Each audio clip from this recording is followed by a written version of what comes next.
One moment of public humiliation can destroy a life, but for Clara Bennett, it opened the door to a dangerous world she never imagined. When a powerful stranger steps forward and claims her as his wife in front of hundreds of people, Clara's entire world flips upside down. Lorenzo Moretti, a name that makes the whole city tremble, has chosen her. But what price comes with that lie? And when real love begins to bloom amid violence and power, can Clara survive in his world? Follow this story to the end, hit like, and comment what city you're watching from so I can see how far this story has traveled. Clara Bennett stood in the corner of the Waldorf ballroom trying to make herself invisible, which was harder than it sounded when you were wearing a borrowed dress that didn't quite fit and shoes that pinched with every step. The gala was supposed to be a professional opportunity. Networking, her boss had said, as if Clara had any business rubbing elbows with Manhattan's elite. She worked in accounts receivable for a mid-tier consulting firm. She answered phones. She filed expense reports. She had no idea why Martin Dalton insisted she attend tonight, except maybe to fetch drinks or hold his coat. The chandeliers above sparkled like captured stars, and everyone around her looked like they belonged in a magazine spread. Women in gowns that cost more than Clara's annual rent. Men in tailored suits that probably required 3 fittings. She'd done her best, pulled her dark hair into a neat bun, borrowed a simple black dress from her roommate, even splurged on a lipstick she saw in a commercial. But standing here now, surrounded by wealth and confidence she'd never possess, Clara felt like a child playing dress-up. "Is that Clara from accounting?" The voice came from behind her, loud enough to carry. Clara's stomach dropped. She turned slowly and saw 3 women from her office, Vanessa, Jill, and Katie, all dressed in designer everything, all looking at her with thinly veiled amusement. "Oh my God, it is," Vanessa said, her smile sharp. "I didn't know they were letting the support staff in tonight." Jill laughed, the sound high and cruel. "Did Martin bring you as his assistant? Someone has to carry his business cards, I guess." Clara's face burned. She wanted to say something cutting, something that would shut them down, but her throat tightened and her mind went blank. This was how it always went. She froze. She smiled. She took it. "That dress is cute," Katie added, her tone dripping with false sweetness. "Very budget-friendly." "Leave her alone." The words came from someone else, a junior analyst named Eric, who Clara barely knew. He stepped between them, his expression uncomfortable but earnest. "Seriously, what's wrong with you?" Vanessa rolled her eyes. "Relax, Eric, we're just talking." "You're being assholes," Eric muttered, but the women had already turned away, their laughter trailing behind them like poison. Clara's hands shook. She pressed them against her sides and forced herself to breathe. It wasn't the first time she'd been the butt of the joke, and it wouldn't be the last. She'd learned a long time ago that people like Vanessa didn't see her as a person, just a target, someone safe to kick because she wouldn't kick back. "You okay?" Eric asked quietly. Clara nodded, not trusting her voice. Eric gave her a sympathetic look and drifted away, probably embarrassed to be associated with her now. She didn't blame him. She needed air. She needed to leave. She'd stayed long enough to make an appearance. Martin couldn't complain. Clara turned toward the exit, weaving through clusters of conversation and champagne-fueled laughter, when a hand caught her elbow. "Clara Bennett!" She turned, startled, and found herself face to face with Martin Dalton himself. Her boss was a man in his 50s with thinning hair, a paunch he tried to hide under expensive suits, and a smile that never reached his eyes. Tonight, he looked particularly pleased with himself. "Leaving already?" Martin asked, though his tone suggested he didn't actually care. Clara hesitated. "I wasn't feeling well." Martin's gaze flicked over her, dismissive. "Before you go, I need you to handle something." Clara's heart sank. "What is it?" "See that gentleman over there?" Martin nodded toward a tall man in a charcoal suit standing near the bar, his back to them. "That's Richard Crane, very important client. I need you to introduce yourself, tell him I'll be over in a moment, and keep him entertained until I'm free." Clara blinked. "Entertained?" "You know, small talk, smile, be pleasant." Martin's tone turned impatient. "You can manage that, can't you?" Clara wanted to say no. She wanted to tell Martin that she wasn't his performing monkey, that she didn't owe him anything beyond her job description, which definitely didn't include playing hostess at a gala. But the words died in her throat, same as always. Okay. Good girl. Martin patted her shoulder like she was a dog and walked away. Clara stood there for a moment, humiliation burning through her chest. Good girl. She was 28 years old and her boss talked to her like she was 12. She looked across the ballroom at Richard Crane, who was now facing her direction. He was older, maybe 60, with slicked back silver hair and a look of profound boredom. Clara forced herself to move. She approached slowly, her pulse hammering, and cleared her throat. Excuse me, Mr. Crane? The man glanced at her, his expression unreadable. Yes? I'm Clara Bennett. I work with Martin Dalton. He wanted me to let you know he'll be over shortly to speak with you. Did he? It wasn't a question. Richard Crane's gaze swept over her, cold and assessing, and Clara felt the judgment in it. And what exactly do you do for Martin? I work in accounts receivable. Ah. He took a sip of his drink. So you're no one important. The words hit like a slap. Clara opened her mouth, closed it, opened it again. She didn't know what to say. Richard Crane had already dismissed her, turning his attention back to the bar as if she'd ceased to exist. She should leave, she should walk away. But something kept her rooted in place, some stupid, stubborn part of her that refused to accept this. She wasn't no one. She wasn't nothing. Actually, Clara said, her voice shaking, she's my wife. The voice came from behind her, deep and smooth, and every head within earshot turned. Clara froze. She didn't recognize the voice, didn't know who had just spoken, but the words hung in the air like a bomb that hadn't exploded yet. She turned slowly. The man standing behind her was tall, easily over 6 feet, with broad shoulders that filled out his black suit perfectly. His hair was dark, swept back in a way that looked effortless, but probably wasn't. His face was striking, all sharp angles and strong lines, with eyes so dark they were almost black. He looked like he'd walked out of a cologne ad, except there was something about him that was too real, too raw. He didn't look friendly. He looked dangerous, and he was looking right at her. Excuse me? Clara whispered. The man stepped forward, closing the distance between them, and placed a hand on the small of her back. The touch was light, almost casual, but it sent a jolt through her entire body. He leaned down slightly, his mouth near her ear, and murmured, "Play along." Then he straightened and addressed Richard Crane with a smile that didn't reach his eyes. "Richard, good to see you."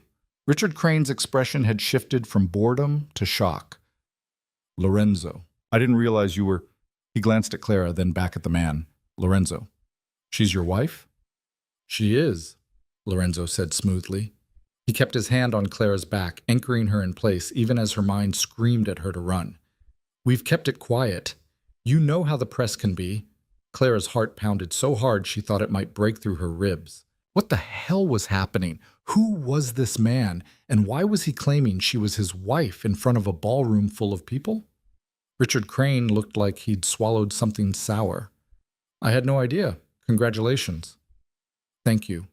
Lorenzo's tone was pleasant, but there was an edge beneath it. "I trust you'll keep this between us. My wife values her privacy." "Of course." Richard Crane's gaze flicked to Clara again, reassessing her now. She could see the shift, the dismissal replaced by wary respect, because she wasn't no one anymore. She was Lorenzo's wife. "Enjoy your evening," Lorenzo said, and without waiting for a response, he guided Clara away. His hand stayed on her back, firm and unyielding, steering her through the crowd toward a quieter corner of the ballroom. Clara's legs moved on autopilot, her mind still stuck on what had just happened. When they were out of earshot, Clara yanked herself free and spun to face him. What the hell was that? Lorenzo looked down at her, his expression unreadable. Up close, he was even more intimidating. His jaw was sharp enough to cut glass, and there was a faint scar running through his left eyebrow that only added to the sense that this was not a man you wanted to cross. "You looked like you needed help," he said simply. "Help?" Clara's voice rose and she forced herself to lower it. "You just told a room full of people that I'm your wife. You don't even know me." "I know enough," Lorenzo said. "You know—" Clara stopped, incredulous. "What does that even mean?" Lorenzo tilted his head slightly, studying her. You work for Dalton Consulting. You handle their accounts receivable. You've been there for 3 years, and you're underpaid and undervalued. Your boss treats you like an errand girl, and your coworkers treat you worse. You're smart, but no one listens to you because you don't fight back. You take it, every time. Clara stared at him. Her mouth went dry. How do you— I notice things, Lorenzo said, and I've noticed you. That's— Clara didn't know what it was. Creepy, invasive, completely insane.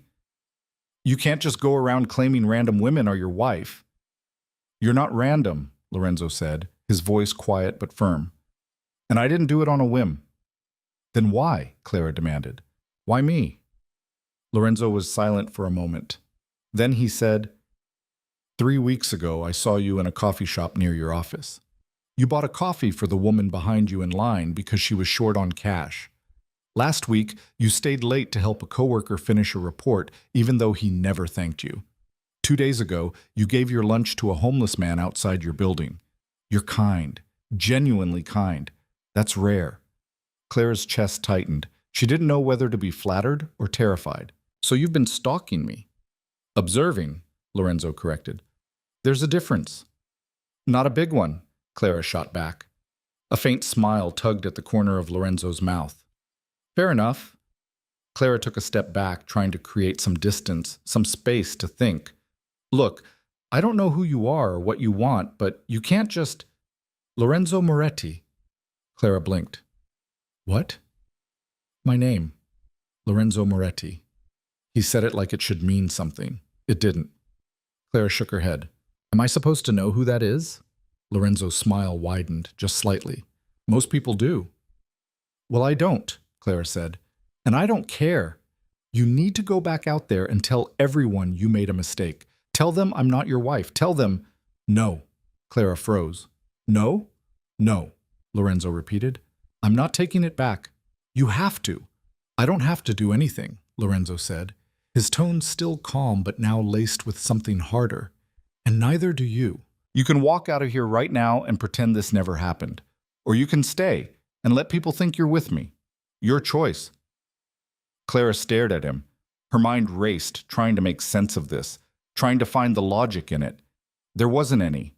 This was insane. He was insane, and yet— She thought about Richard Crane's face when Lorenzo said she was his wife. The way the dismissal had turned to respect in an instant. She thought about Vanessa and Jill and Katie, about Martin Dalton and his good girl pat on the shoulder. She thought about every time she'd been invisible, every time she'd been nothing. What do you get out of this? Clara asked quietly. Lorenzo's gaze didn't waver. Does it matter? Yes. He considered that. I don't like bullies, he said finally, and I don't like watching good people get stepped on. Clara didn't know what to say to that. She didn't know what to say to any of this. She should leave. She should walk out the door and never look back. But instead, she heard herself ask, what happens now? Lorenzo's smile returned, sharper this time. Now? Now everyone in this room knows you're not someone they can ignore anymore. The rest of the gala passed in a blur. Clara stayed, though she wasn't entirely sure why. Maybe it was curiosity. Maybe it was spite. Maybe it was the way Lorenzo stayed by her side, his presence a wall between her and everyone else. People stared. Of course they did.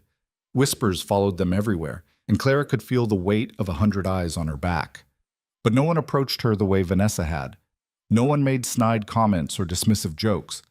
They didn't dare, because she was with Lorenzo Moretti. Clara still didn't know who he was, but it was clear everyone else did. The way people looked at him, there was respect, yes, but also something else.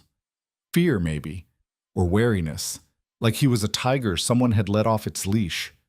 Martin Dalton found her near the end of the night, his face pale and his smile strained. Clara, I didn't realize you were— I had no idea you were connected to— He trailed off, glancing nervously at Lorenzo, who stood a few feet away talking to someone Clara didn't recognize. Connected to? Clara prompted, her voice cool. Martin swallowed. To Mr. Moretti. I apologize if there was any misunderstanding earlier. Clara almost laughed. Misunderstanding. That was one way to put it. It's fine, Martin. Good. That's good. Martin looked like he wanted to say more, but Lorenzo glanced over, and Martin practically fled. When Lorenzo returned to her side, Clara raised an eyebrow. "What did you do?" "Nothing," Lorenzo said innocently. "You looked at him, and he ran." "I have that effect on people." Clara shook her head, but she couldn't quite suppress the small smile tugging at her lips. This was insane. All of it. And yet, for the first time in years, she didn't feel small. Bad. Lorenzo insisted on driving her home. Clara protested. She could take the subway. It was fine. But he ignored her and led her to a sleek black car parked outside the Waldorf. The driver, a broad-shouldered man with a scar across his cheek, opened the door without a word. Clara slid into the back seat, and Lorenzo followed. The interior was all leather and polished wood, and it smelled faintly of expensive cologne.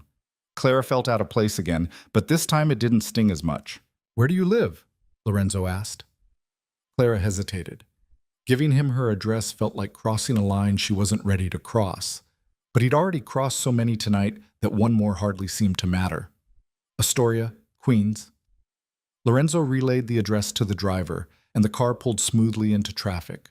They rode in silence for a few minutes, the city lights flashing past the tinted windows. Clara's mind was still spinning, trying to process everything. "Why did you really do it?" she asked finally. Lorenzo glanced at her. "I told you."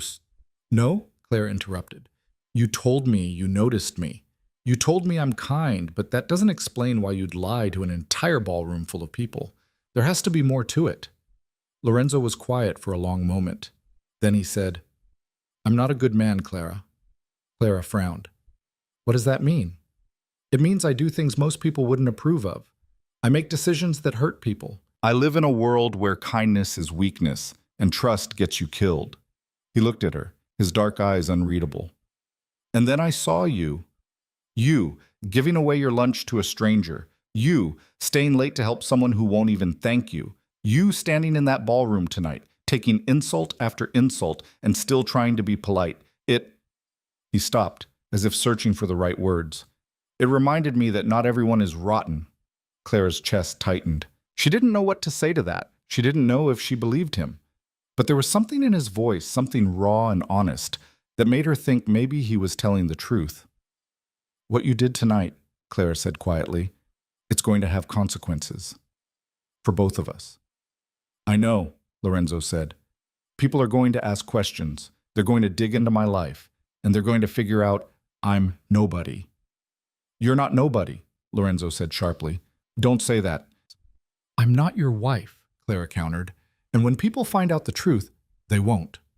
Clara blinked. "What?" Lorenzo leaned back in his seat, his expression calm. "They won't find out. Because as far as the world is concerned, you are my wife." Clara's heart skipped. "You can't be serious." "I'm always serious." "Lorenzo," Clara stopped, unsure how to even begin arguing with this. "You can't just decide we're married. That's not how it works." "It is in my world," Lorenzo said. "I said you're my wife. That makes it true." "That's insane." "Maybe." Lorenzo's gaze didn't waver. "But it's done. And now you have a choice. You can walk away, go back to your life, and deal with the fallout on your own. Or you can stay, and I'll make sure no one ever treats you the way they did tonight, ever again." Clara stared at him. Her mind screamed at her to say no, to get out of this car and never look back. But another part of her, a smaller, quieter part, whispered, "What if? What if she stayed? What if she let this dangerous, impossible man protect her? What if just once she didn't take the safe route?" "I need time," Clara said finally, "to think." Lorenzo nodded. "Take all the time you need." The car pulled up outside her apartment building, a modest brick structure in a quiet neighborhood. Clara reached for the door handle, but Lorenzo's voice stopped her. "Clara." She looked back at him. "Whatever you decide," Lorenzo said, "know this. I didn't do this on a whim, and I don't make promises I can't keep. If you stay, I will protect you, no matter what." Clara's throat tightened. She nodded, not trusting herself to speak, and stepped out of the car. She stood on the sidewalk and watched as the black car pulled away, disappearing into the night. Then she turned and walked into her building, her mind racing with 1,000 questions and no answers. Clara didn't sleep that night. She lay in bed staring at the ceiling, replaying every moment of the gala. Lorenzo's voice, his hand on her back, the way he'd looked at Richard Crane and made the man shrink, the way he'd looked at her and made her feel seen. By morning, her phone had exploded. Texts from coworkers she barely knew, asking if it was true. An email from Martin requesting a meeting to discuss her situation. Even a voicemail from Vanessa, her tone suddenly syrupy sweet. Clara ignored all of it. Instead, she sat at her tiny kitchen table with a cup of coffee and tried to think logically. Lorenzo Moretti. She pulled out her laptop and typed his name into the search bar. The results made her blood run cold. Lorenzo Moretti wasn't just wealthy. He wasn't just powerful. He was dangerous. The articles didn't say it outright. They were too careful for that. But the implications were there. Business magnate with rumored ties to organized crime. Controversial philanthropist under federal investigation. Manhattan's most feared investor. Clara closed the laptop, her hands shaking. She'd tied herself to a criminal, or at least someone everyone thought was a criminal, and now the entire city believed she was his wife. Her phone buzzed. An unknown number. Clara hesitated, then answered. Clara Bennett? The voice was smooth, professional. Yes? This is James Klein. I work for Mr. Moretti. He asked me to check in and see if you needed anything. Clara's mind went blank. No, I'm fine. He also wanted me to let you know that a car will pick you up at 9 tomorrow morning. He'd like to speak with you. I didn't agree to... It's not a demand, James said quickly. Just an invitation. But he hopes you'll accept. Clara closed her eyes. She could say no. She could hang up, block the number, and pretend none of this had happened, but she didn't. Okay, she said quietly. I'll be ready. The car arrived at exactly 9. Clara had spent an hour trying to decide what to wear before settling on jeans and a simple blouse. If Lorenzo Moretti wanted to talk, he could deal with the real her, not some polished version. The driver, the same scarred man from last night, opened the door without a word. Clara climbed in, her stomach twisting with nerves. They drove for 20 minutes, heading toward the Upper East Side. The car finally stopped in front of a sleek high-rise with a doorman and glass doors that probably cost more than Clara's entire apartment. The driver led her inside, past the doorman, who nodded respectfully, and into a private elevator. The elevator opened directly into a penthouse. Clara stepped out and froze. The space was massive, floor-to-ceiling windows overlooking Central Park, minimalist furniture that looked like modern art, and a silence so complete it felt heavy. She'd never been somewhere this expensive in her life. Clara. She turned. Lorenzo stood in the doorway of what looked like a study, dressed casually in dark slacks and a white shirt rolled up to his elbows. He looked less intimidating than he had last night, but no less dangerous. Thanks for coming, he said. Clara nodded, not trusting her voice. Lorenzo gestured toward the study. We should talk. Clara followed him inside. The room was lined with bookshelves, a large desk dominating one corner. Lorenzo closed the door behind them and leaned against the desk, his arms crossed. I imagine you have questions, he said. A few, Clara said dryly. Lorenzo smiled faintly. Ask. Who are you? Really? I told you. Lorenzo Moretti. I Googled you, Clara said. The articles are mostly bullshit, Lorenzo interrupted, but not entirely. Clara's stomach dropped. So you are involved in things most people wouldn't approve of? Yes. Lorenzo's gaze didn't waver. I own businesses, legitimate ones, but I also have connections, relationships that exist in gray areas. I'm not a saint, Clara. I never claimed to be. Why me? Clara asked, her voice barely above a whisper. If you're this powerful, this connected, why would you tie yourself to someone like me? Lorenzo pushed off the desk and took a step toward her. Because you're exactly what I said. Kind, real, untouched by the ugliness of my world. And because when I saw you last night, standing there taking abuse from people who aren't worth your time, I wanted to do something about it, so I did. But No buts, Lorenzo said firmly. I made my choice. Now you make yours. Stay, and I'll protect you. Leave, and I'll make sure no one connects you to me ever again. But decide, Clara, because I don't do half measures. Clara's heart pounded. She looked at him.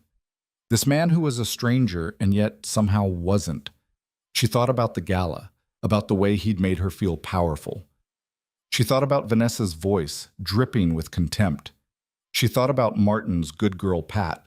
And she thought about the way Lorenzo had said, "You're not nobody."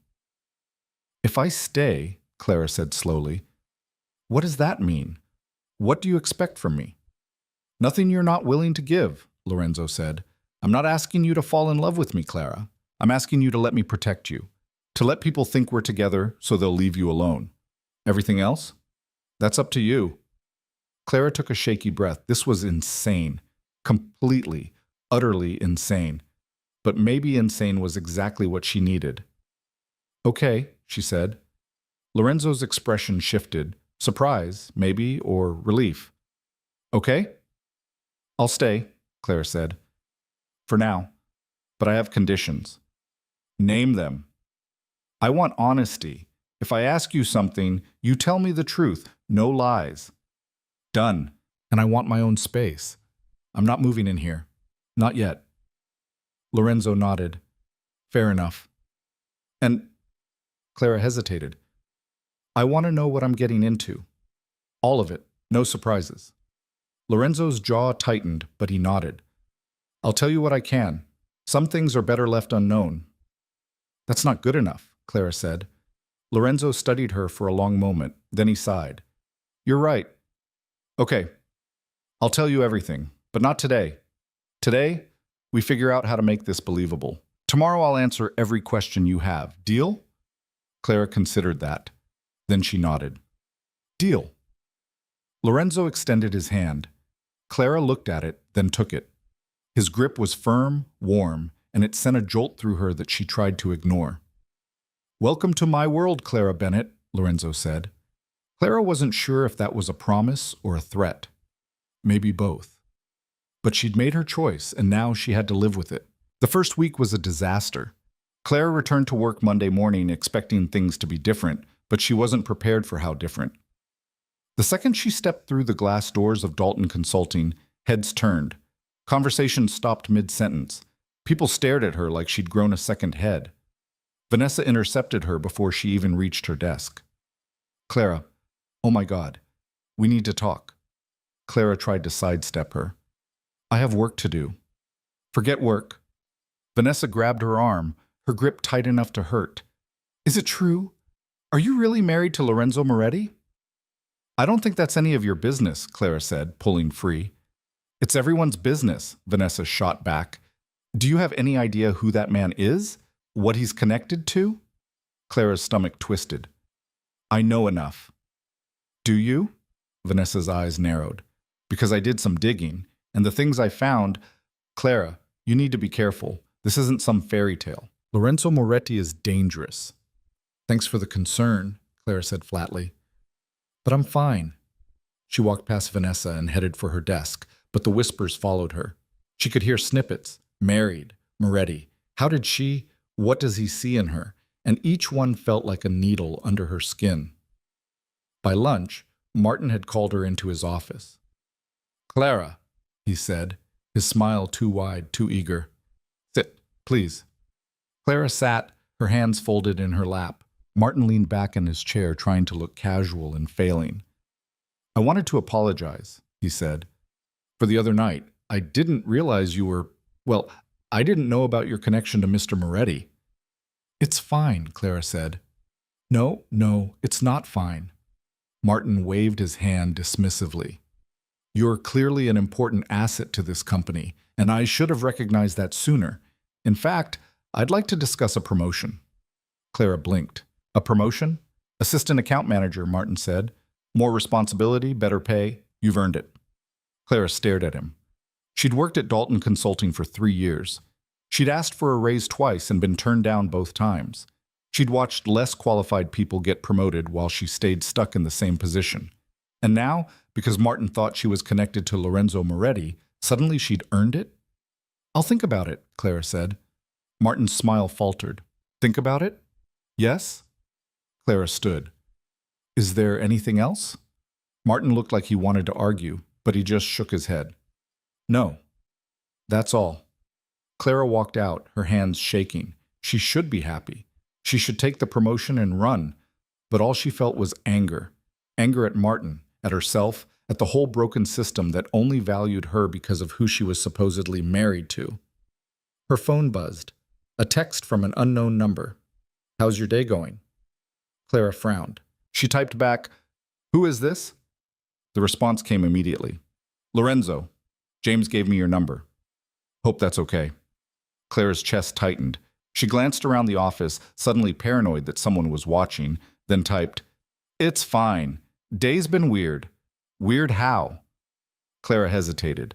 Then she typed, People keep staring. My boss offered me a promotion. Everyone wants to talk to me now. And that's a problem? It is when they only care because of you. There was a pause. Then, want me to fix it? Clara's stomach dropped. No, don't fix anything. I just need to figure out how to deal with this. You will. Give it time. Clara didn't respond.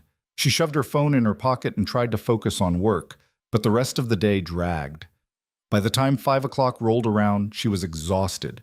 She stepped outside and found the black car waiting at the curb. The scarred driver, his name was Marcus, she'd learned, opened the door.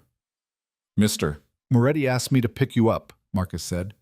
Clara wanted to argue, but she was too tired. She climbed in. The drive was short, and when Marcus pulled up outside her building, Clara expected him to let her out. Instead, he said, Mr. Moretti is upstairs. He asked if you'd join him for dinner. Clara's pulse quickened. He's in my apartment? With your permission, Marcus said quickly. He had James call your landlord. Everything's above board. Clara didn't know whether to be impressed or horrified. She got out of the car and headed upstairs, her mind racing. When she opened the door to her apartment, she found Lorenzo standing in her tiny kitchen, a bag of takeout on the counter. You broke into my apartment, Clara said. Lorenzo looked up, unfazed. I didn't break in. I got a key. That's not better. I brought food, Lorenzo said, holding up the bag. Thai. I remembered you mentioned you liked it. Clara stopped. When did I mention that? Lorenzo's expression shifted. Just slightly, like he'd been caught. You ordered it at lunch last week. I happened to notice. You happened to notice, Clara repeated slowly. Are you still watching me?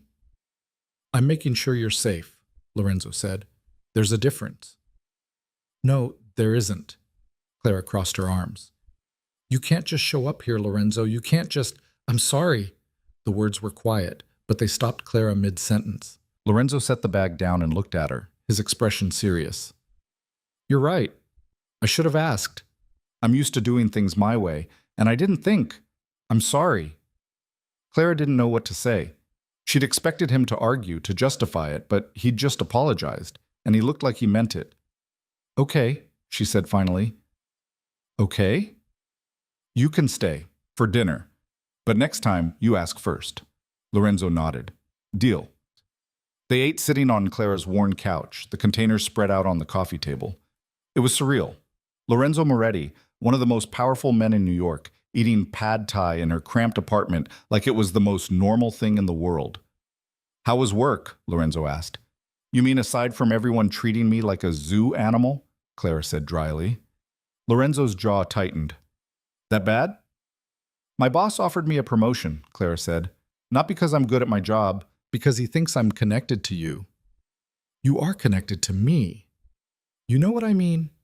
Clara set down her chopsticks. I don't want special treatment because people are afraid of you. I want to earn things on my own. Then quit, Lorenzo said. Clara blinked. What?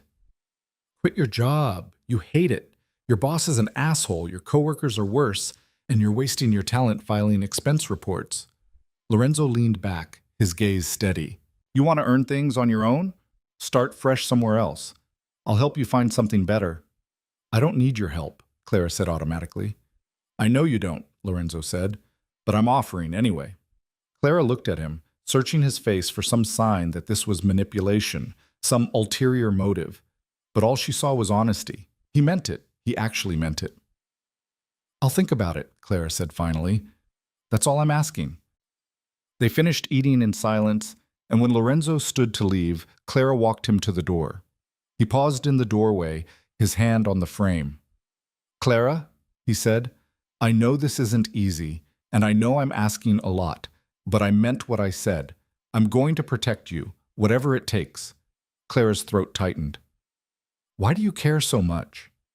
Lorenzo was quiet for a long moment. Then he said, "Because no one protected me when I needed it, and I don't want that for you." Before Clara could respond, he was gone.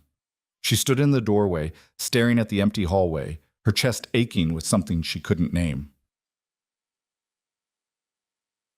The next few days fell into a strange rhythm. Lorenzo texted her every morning, nothing intrusive, just a simple, "How are you?" or "Sleep well."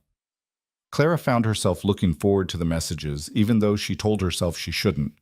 He sent a car to pick her up from work, and twice he showed up at her apartment with dinner. They talked about everything and nothing: her childhood, his businesses, her favorite books, his hatred of modern art. He was easy to talk to, which surprised her. She'd expected someone colder, more distant, but Lorenzo listened when she spoke. Really listened. But there were moments when she saw the other side of him. The dangerous side. Like when a man approached them outside a restaurant, his tone aggressive, and Lorenzo's entire demeanor shifted. His voice dropped, his posture changed, and the man backed off without another word. Or when Clara mentioned a coworker who'd been harassing her, and Lorenzo's expression turned to ice. "What's his name?" Lorenzo asked. "It doesn't matter," Clara said quickly. "I handled it."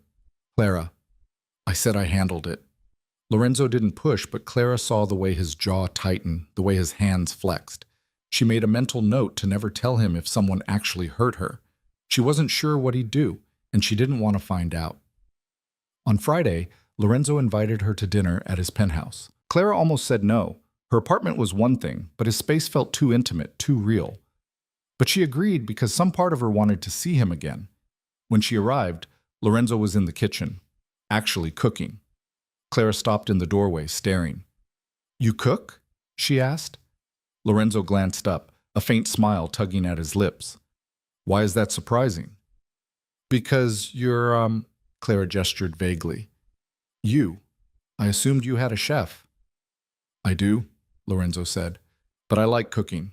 It's calming." Clara watched as he moved around the kitchen with an ease that seemed at odds with everything else about him. He was making pasta, fresh pasta, from scratch. She didn't even know that was possible. "Can I help?" Clara asked. Lorenzo handed her a knife. "Chop the basil." They worked in comfortable silence, and when the food was ready, they ate at the dining table overlooking the park. The pasta was incredible, better than anything Clara had ever tasted. She told him so, and Lorenzo looked genuinely pleased. "My grandmother taught me," he said. "She used to say that if you can't feed the people you care about, you're useless." "She sounds wise," Clara said. She was. Lorenzo's expression darkened slightly. "She died when I was 16. "I'm sorry," Clara said quietly. Lorenzo shook his head. "It was a long time ago." Clara wanted to ask more. What happened? How he ended up in this world? But she didn't. Not yet. Instead, she said, "Tell me about your businesses. The legitimate ones." Lorenzo smiled faintly. "Real estate, mostly. I buy buildings, renovate them, sell them, some investments, a few restaurants." "That doesn't sound so bad," Clara said. "It's not," Lorenzo agreed. "But it's not the whole picture." "Then tell me the whole picture," Clara said. Lorenzo set down his fork, his gaze steady. "I told you I'd be honest. So here it is. I have connections to people who operate outside the law. I don't deal drugs, I don't traffic people, and I don't hurt anyone who doesn't deserve it. But I know people who do. And sometimes I help them. I launder money. I provide alibis. I make problems disappear. I'm not a saint, Clara. I never claimed to be." Clara's stomach twisted. She'd known on some level that this was the truth, but hearing it out loud made it real. "Have you ever killed anyone?" Lorenzo didn't flinch. "Yes." Clara's breath caught. "Who?" People who tried to kill me first, Lorenzo said. People who hurt my family. I don't kill for fun, Clara, but I don't lose sleep over it either. Clara looked down at her plate, her appetite gone.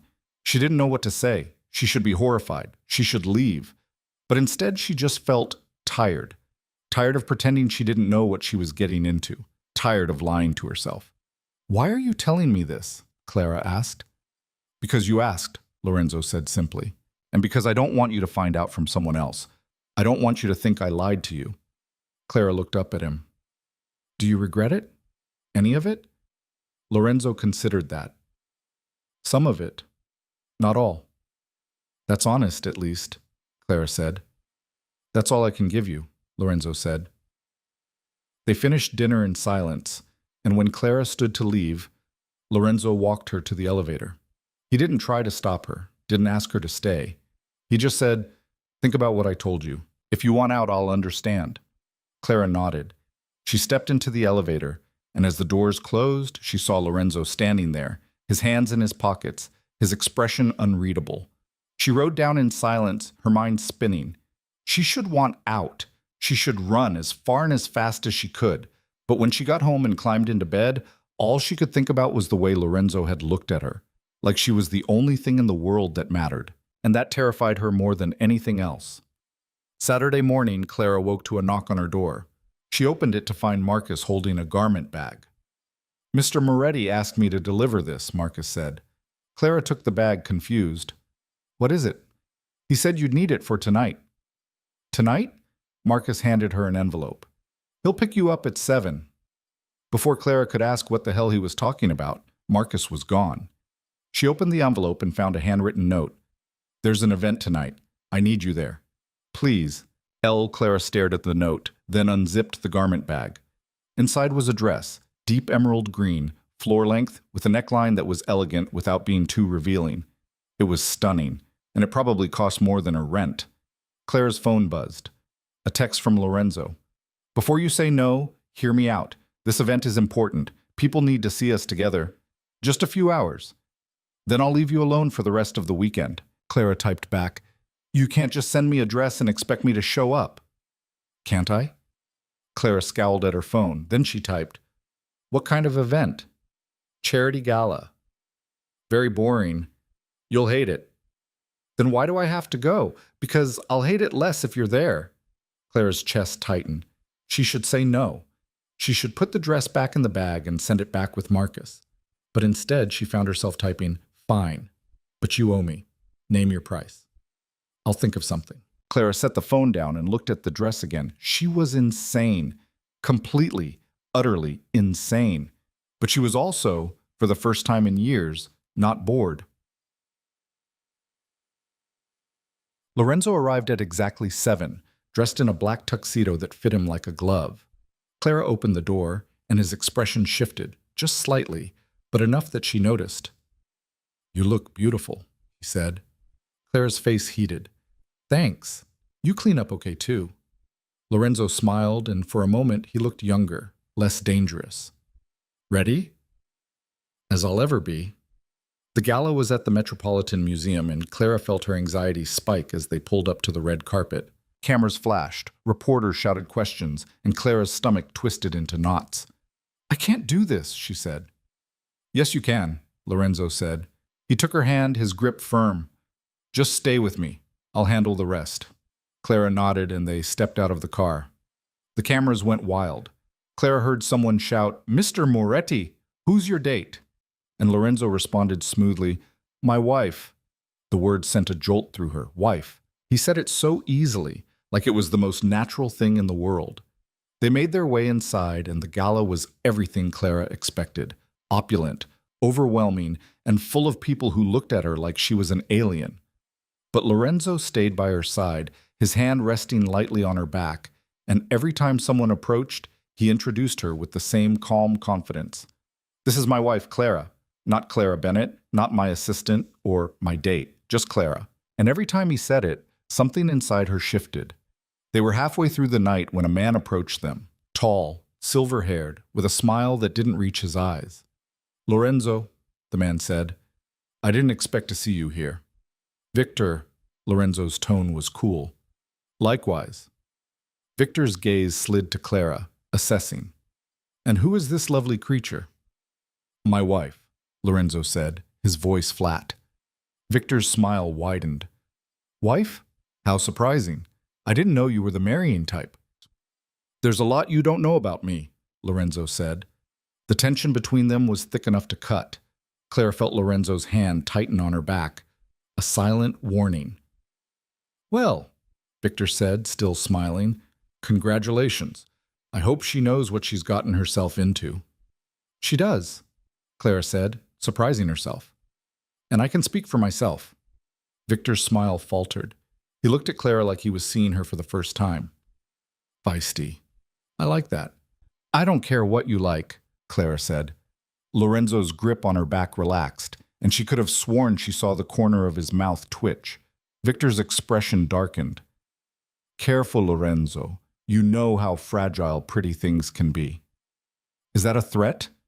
Lorenzo's voice dropped, and the air around them turned cold. Just an observation, Victor said. He tipped his head. Enjoy your evening. He walked away, and Clara let out a breath she didn't realize she'd been holding.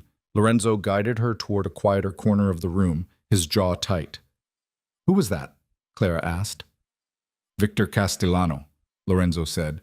He runs a rival organization. We have history. Bad history? The worst kind. Lorenzo looked at her, his expression serious. He's dangerous, Clara. If he approaches you again, you walk away. You don't engage. Understood? Understood, Clara said. Her heart was still racing. Did he just threaten me? He tried to, Lorenzo said. But you shut him down. Clara blinked. I did? You did. Lorenzo's expression softened. You were incredible. Clara didn't know what to say to that. She looked away, her face heating, and Lorenzo's hand found hers. Come on, he said. Let's get out of here. They left the gala early, and Lorenzo drove her home himself. No Marcus, no driver. They didn't talk much, but the silence wasn't uncomfortable. When they reached her building, Lorenzo walked her to her door. Thank you, he said. For tonight, I know it wasn't easy. It wasn't so bad, Claire admitted. Except for Victor. Lorenzo's jaw tightened. I'll handle him. Lorenzo? I'll handle him, Lorenzo repeated, his tone leaving no room for argument. Clara looked at him, this man who was so determined to protect her, even from threats she didn't fully understand. You don't have to do this, you know. Protect me. I'm not actually your wife. Yes, you are, Lorenzo said quietly. Clara's breath caught. What? You are my wife, Lorenzo said. Maybe not legally, not yet, but in every way that matters, you are, and I protect what's mine. Clara's chest tightened. She didn't know whether to argue or kiss him. In the end, she did neither. She just nodded, her throat too tight to speak. Lorenzo leaned down and pressed a kiss to her forehead, soft, brief, but it burned. Good night, Clara. Good night, Clara whispered. She watched him walk away, and when she finally closed the door, she leaned against it and let out a shaky breath. This was getting too real, too fast, and she had no idea how to stop it, or if she even wanted to. Clara woke Monday morning to find her apartment building surrounded by photographers. She opened her front door to grab the newspaper, a habit from her grandmother, and was immediately blinded by camera flashes. 3 men with long lenses stood on the sidewalk, shouting questions she couldn't process through her panic. Mrs. Moretti, how long have you been married? Clara, did you know about Lorenzo's past? Is it true you met at a charity event? Clara slammed the door and locked it, her heart hammering. She grabbed her phone and called Lorenzo. He answered on the first ring. They're outside my building, Clara said, her voice shaking. There are photographers everywhere. I know, I'm sending Marcus. Pack a bag. What? No, I have work. You're not going to work today, Lorenzo said firmly. Pack enough for a few days. Marcus will be there in 10 minutes. Lorenzo? Clara, please. Trust me. The line went dead. Clara stood there, phone in hand, her mind racing. She should argue. She should insist on going to work, on maintaining some semblance of normal life. But the fear in her chest was real, and she didn't want to face those cameras alone. She packed quickly, jeans, sweaters, the basics, and was zipping her bag when someone knocked. She checked the peephole and saw Marcus, his broad frame blocking most of the door.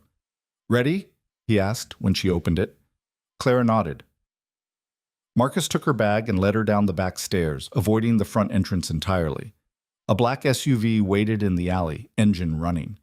Clara climbed in, and Marcus pulled away before she could change her mind. They didn't go to Lorenzo's penthouse. Instead, Marcus drove north, out of the city, into Westchester. The buildings gave way to trees, the noise to silence. After an hour, they turned down a private road and stopped in front of a house. No, not a house. An estate. Stone walls, manicured grounds, and a fountain in the circular driveway. "Where are we?" Clara asked. "Mr. Moretti's country house," Marcus said. "You'll be safe here." Clara got out slowly, staring at the place. It looked like something out of a movie, old money, old power. The front door opened and Lorenzo stepped out, dressed casually in dark jeans and a gray sweater. He looked tired. "You okay?" he asked. "No," Clara said honestly. "I'm not okay. There were photographers outside my apartment, Lorenzo. My apartment. How did they even find me?" "Someone tipped them off," Lorenzo said. His jaw tightened. "I'm handling it." "How?" "You don't want to know." "Yes, I do," Clara insisted. "You keep saying you'll be honest with me, so be honest. What are you going to do?" Lorenzo sighed. "I'm going to find out who sold the information and make sure they regret it. That's all you need to know." Clara wanted to argue, but she was too exhausted. She followed Lorenzo inside, and the interior was as impressive as the exterior. High ceilings, antique furniture, art that probably cost more than most people made in a lifetime. It should have felt cold, but it didn't. There were personal touches, books stacked on tables, a worn leather chair by the fireplace, photos in simple frames. "I'll show you to your room," Lorenzo said. He led her upstairs to a bedroom that was bigger than her entire apartment. The bed was massive, the windows overlooked the grounds, and there was a bathroom with a tub Clara could probably swim in. "If you need anything, just ask," Lorenzo said. "I'll be downstairs." "Wait," Clara turned to face him. "What am I supposed to do here, just hide?" "Not hide," Lorenzo said. "Just take a breath. Let me handle the press. Once things calm down, you can go back to your life." "My life," Clara repeated bitterly. "You mean the life where everyone thinks I'm married to you, where I can't even walk outside without cameras in my face?" "I'm sorry," Lorenzo said quietly. "I didn't think it would get this bad this fast." "Then you didn't think at all," Clara snapped. The words came out harsher than she intended, but she didn't take them back. "You made a decision that affected my entire life, and you didn't think about the consequences. For me." Lorenzo's expression darkened, but he didn't argue. "You're right, I didn't, and I'm sorry." Clara's anger deflated. She wanted to stay mad, wanted to blame him for everything, but the exhaustion was too heavy. "I need to be alone." Lorenzo nodded and left, closing the door quietly behind him. Clara sat on the edge of the bed and buried her face in her hands. This was a nightmare. Her life had been small, boring, predictable, but it had been hers. And now it was gone, replaced by something she didn't understand and couldn't control. She lay back on the bed and stared at the ceiling, trying to figure out how the hell she'd ended up here. What?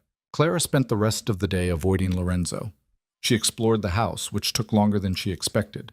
There was a library with floor-to-ceiling shelves, a gym, a wine cellar, and a kitchen that looked like it belonged in a restaurant.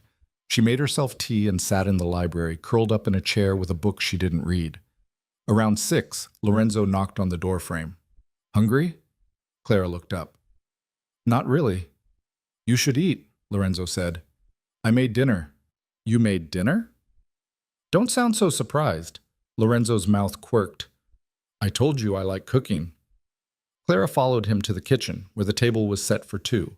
Lorenzo had made roast chicken, vegetables, and mashed potatoes, comfort food. Clara sat down, and they ate in silence for a few minutes. "I talked to the photographers," Lorenzo said finally. "They won't bother you again." "How did you—" Clara stopped. "Actually, I don't want to know." "Probably for the best," Lorenzo agreed. "What about work?" Clara asked. "I can't just not show up." "I called Martin," Lorenzo said. "Told him you were taking a few days off. He didn't argue." Clara's grip tightened on her fork. "You can't keep making decisions for me." I know, Lorenzo said, but you weren't in a state to make them yourself. That's not the point. Then what is the point? Lorenzo's voice was calm, but there was an edge to it. You want me to let you walk back into that mess? Let those vultures follow you around, dig into your life, make you miserable? I want you to ask me what I want, Clara said. Instead of deciding for me. Lorenzo was quiet for a long moment. Then he nodded. You're right. I'm sorry. What do you want, Clara? Clara opened her mouth, then closed it. What did she want? She didn't know anymore. She wanted her old life back, but that wasn't possible. She wanted Lorenzo to stop being so damn controlling, but she also wanted him to keep protecting her. She wanted to hate him, but she didn't. I don't know, she admitted. That's okay, Lorenzo said. You don't have to know right now. They finished dinner, and Clara helped him clean up. It was strangely domestic, standing side by side at the sink, washing and drying dishes. Lorenzo's arm brushed hers, and Clara felt that jolt again, the one she kept trying to ignore. Can I ask you something? Clara said. Always. Why do you live out here? I mean, you have the penthouse in the city. Why keep this place? Lorenzo dried his hands on a towel, his expression thoughtful. My grandmother left it to me. She raised me here after my parents died. Clara's chest tightened. I didn't know. I'm sorry. It was a long time ago, Lorenzo said. I was 8, car accident, drunk driver. That's awful, Lorenzo shrugged. My grandmother did her best. She was tough, but she loved me. This house, it's the only place I've ever felt safe. Clara looked at him, really looked at him, and saw something she hadn't seen before.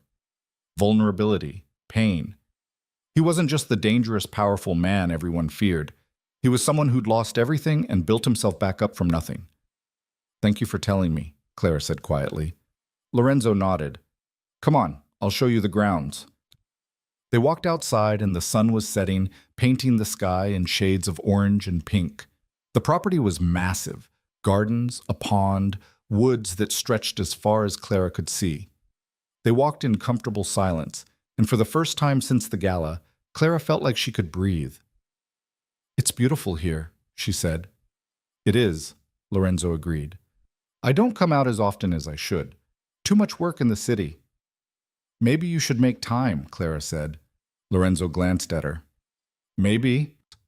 They reached the pond, and Lorenzo sat on a bench overlooking the water. Clara sat beside him, close enough that their shoulders almost touched. Can I ask you something now? Lorenzo said. Sure. Do you regret it, saying yes to all this? Clara considered the question. Did she regret it?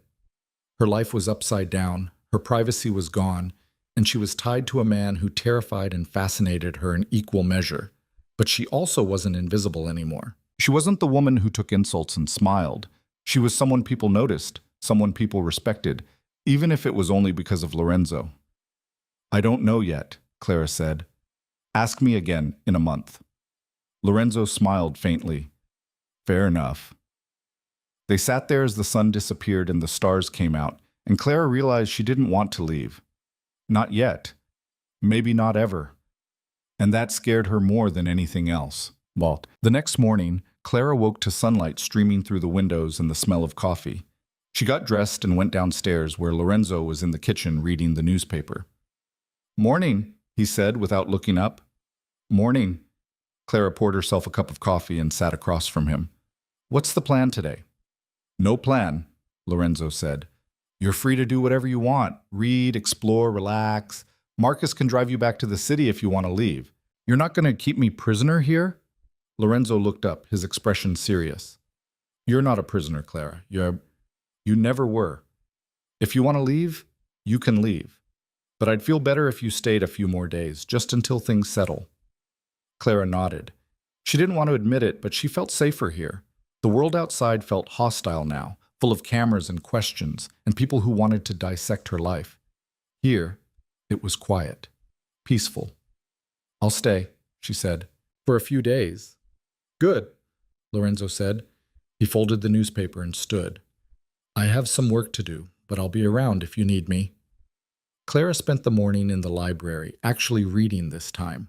Around noon, her phone buzzed with a call from an unknown number. She hesitated, then answered. Clara Bennett? The voice was male, professional. Yes? This is Detective Ryan Hayes, NYPD. I'd like to ask you a few questions about Lorenzo Moretti. Clara's blood ran cold. I'm not... It's nothing formal, Hayes said quickly. Just a conversation, off the record. I don't think I should talk to you without a lawyer, Clara said. Smart, Hayes said. But I'm not trying to trap you, Ms. Bennett. I'm trying to protect you. Protect me from what? From Lorenzo Moretti, Hayes said. I know this is hard to hear, but he's not who you think he is. He's dangerous, and if you're involved with him, you're in danger too. Clara's grip tightened on the phone. I appreciate your concern, Detective, but I'm fine. Are you? Hayes pressed. Do you know where he gets his money? Do you know what he's done? How many people he's hurt? I'm hanging up now, Clara said. Wait, Hayes said, but Clara ended the call. Her hands were shaking. She stared at the phone, her mind racing. The detective's words echoed in her head. Dangerous. Not who you think he is. In danger. She knew all that. Lorenzo had told her himself, but hearing it from someone else made it real in a way it hadn't been before. Who was that? Clara jumped. Lorenzo stood in the doorway, his expression unreadable. A detective, Clara said. Hayes, he wanted to talk about you. Lorenzo's jaw tightened. What did he say? That you're dangerous, that I should stay away from you. Clara looked at him. He said he wanted to protect me. He doesn't want to protect you, Lorenzo said, his voice hard. He wants to use you to get to me. How do you know? Because that's what they do, Lorenzo said. They find someone close to their target, someone vulnerable, and they pressure them until they break. Hayes has been trying to build a case against me for years. He's got nothing. So now he's going after you. Clara's stomach twisted. What am I supposed to do? Nothing, Lorenzo said. Don't talk to him. Don't answer his calls. If he shows up, you call me immediately. And if he arrests me? He won't, Lorenzo said firmly. You haven't done anything wrong. I'm lying to everyone, Clara said. I'm pretending to be your wife. Isn't that fraud or something? Lorenzo crossed the room and knelt in front of her chair, his hands on the armrests. Listen to me. You are not in trouble. I will not let anything happen to you. Do you understand? Clara nodded, her throat tight. Lorenzo's gaze was intense, and she could see the worry beneath the calm exterior. He was scared. For her. Okay, she whispered. Lorenzo stood and pulled out his phone. I'm calling my lawyer. He'll handle Hayes. You don't have to deal with this. Lorenzo. I mean it, Clara. This is on me, not you. Clara watched him walk away, already dialing, and she felt the weight of everything crashing down. She wasn't just pretending anymore. She wasn't just playing a role. She was in this, really in this. And there was no easy way out. But that night, Lorenzo knocked on her bedroom door. Clara opened it to find him standing there, looking more exhausted than she'd ever seen him. Can I come in? He asked. Clara stepped aside, and Lorenzo walked to the window, staring out at the dark grounds. My lawyer says Hayes is fishing, Lorenzo said. He doesn't have anything concrete, but he's not going to stop. What does that mean for me? It means you need to be careful, Lorenzo said. Don't talk to anyone you don't trust. Don't give interviews. And if anyone approaches you claiming to be law enforcement, you call me first. This is insane, Clara said. I'm not cut out for this. I file expense reports, Lorenzo. I don't deal with detectives and lawyers, and I know, Lorenzo said. He turned to face her. And I'm sorry. I pulled you into my world without thinking about what it would cost you. That was selfish. Yes, it was, Clara said, but her voice lacked heat. She was too tired to be angry. Lorenzo stepped closer. If you want out, I'll make it happen. I'll tell everyone we broke up. I'll make sure no one bothers you again. You can go back to your life. Clara looked at him. She should say yes. She should take the out he was offering and run. But instead she asked, Do you want me to leave? Lorenzo's expression shifted. Surprise, maybe, or something deeper. No. Then I'm staying, Clara said. Clara, I'm staying, she repeated. I'm scared, and I'm in over my head, but I'm not running. Not yet. Lorenzo closed the distance between them, and before Clara could process it, his hand was cupping her face. His thumb brushed her cheek, and Clara's breath caught. You're the bravest person I know, Lorenzo said quietly. I'm not brave, Clara said. I'm terrified. That's what makes you brave, Lorenzo said. They stood there, inches apart, and Clara felt the pull, the magnetic, undeniable pull that had been growing since the night of the gala. She should step back. She should put distance between them. But she didn't. Lorenzo leaned in slowly, giving her time to pull away. Clara didn't. His lips brushed hers, soft and tentative, and Clara's eyes fluttered closed. The kiss deepened, and Clara's hands found his chest, gripping his shirt like it was the only thing keeping her grounded. When they finally broke apart, both of them were breathing hard. Lorenzo rested his forehead against hers, his hand still cupping her face. I shouldn't have done that, he said. Why not? Clara asked. Because you deserve better than this. Better than me. What if I don't want better? Clara said. What if I just want you? Lorenzo's eyes searched hers, and Clara saw the conflict there, the desire, the fear, the guilt. Then he kissed her again, harder this time, and Clara stopped thinking. She just felt. They stumbled toward the bed, hands fumbling, breaths ragged. Lorenzo pulled back just long enough to ask, Are you sure? Yes, Clara said. She'd never been more sure of anything in her life. Clara woke the next morning to find Lorenzo already awake, sitting on the edge of the bed with his head in his hands. Hey, she said softly. Lorenzo looked back at her, and his expression was torn. I shouldn't have. Last night was a mistake. Clara's chest tightened. A mistake? Not like that, Lorenzo said quickly. He turned to face her fully. I don't regret it, but I took advantage of you. You were vulnerable, and I— Stop, Clara interrupted. She sat up, pulling the sheet around her. I made my own choice. You didn't take advantage of me. I wanted it. Clara— No, listen, Clara said firmly. I'm not some helpless victim, Lorenzo. I knew what I was doing, and if you're going to apologize for last night, you can leave right now.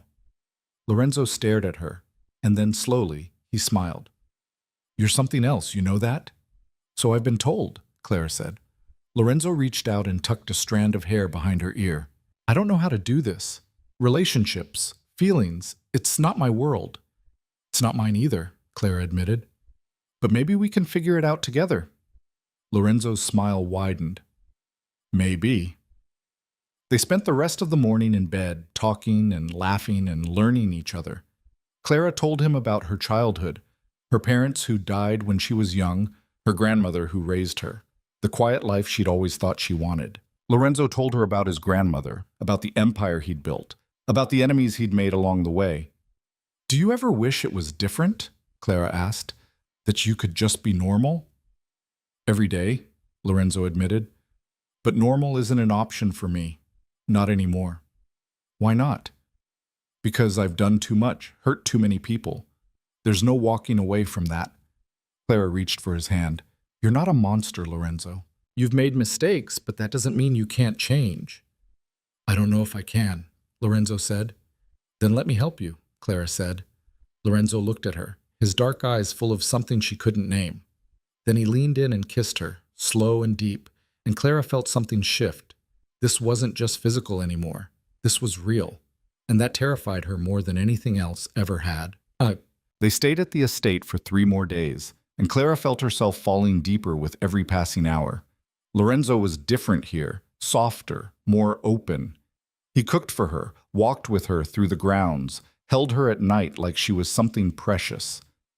And Clara let herself believe, just for a little while, that this could work, that they could work. But on the 4th morning, Marcus appeared with news that shattered the fragile peace they'd built.